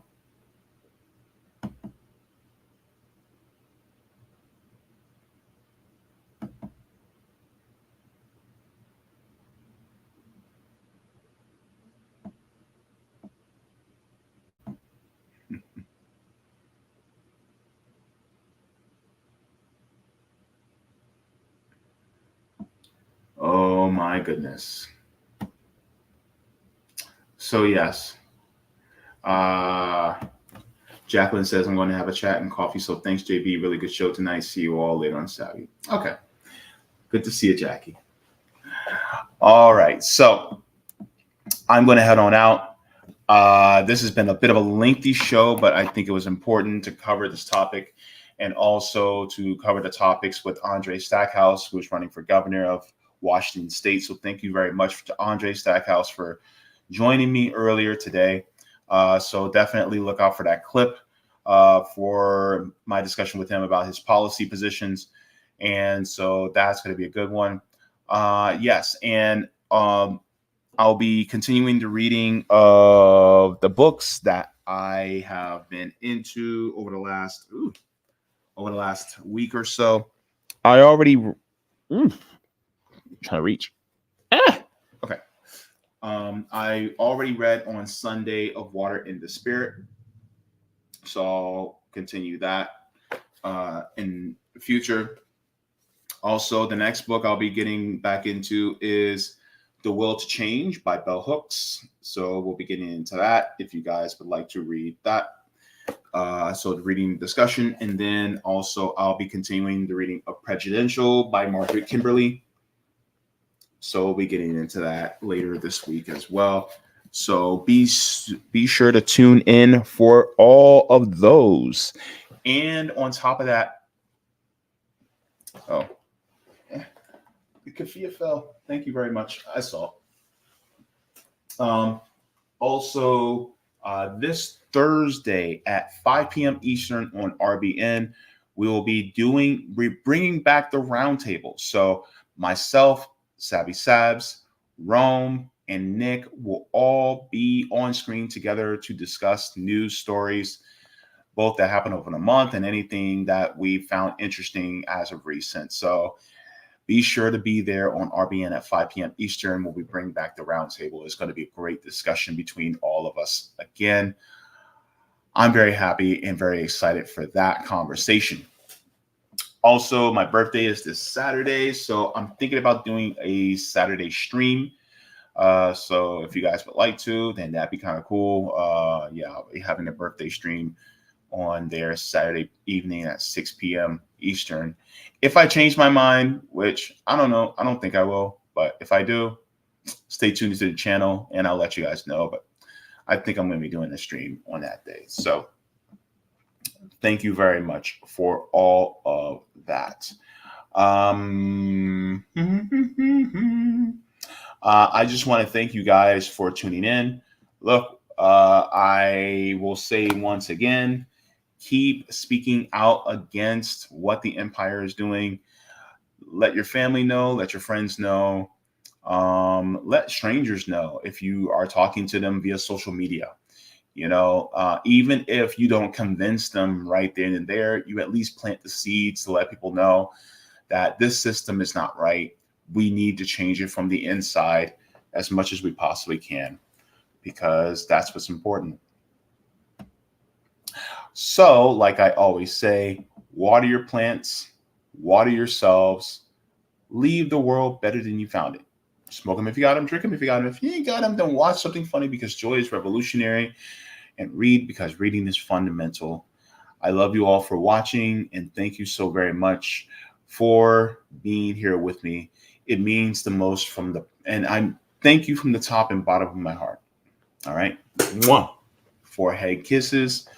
Congratulations to Julian Assange. And also look out for the people who are marginalized in your communities. We got to keep each other safe. We save us. Love you for watching. Have a great day. Thank you so very much for watching my channel, and I deeply appreciate it from the top and bottom of my heart. If you wish to support the channel further, so I can keep bringing you content that is educational and informative, you can become a patron on patreon.com/Jaybefaunt. You can find that link in the pinned comment or in the description below. No matter what you give, you'll be supporting independent media and education that helps make the world better. thank you so much. And you can watch more of my content here. Mwah. Forehead kisses, and have a beautiful day.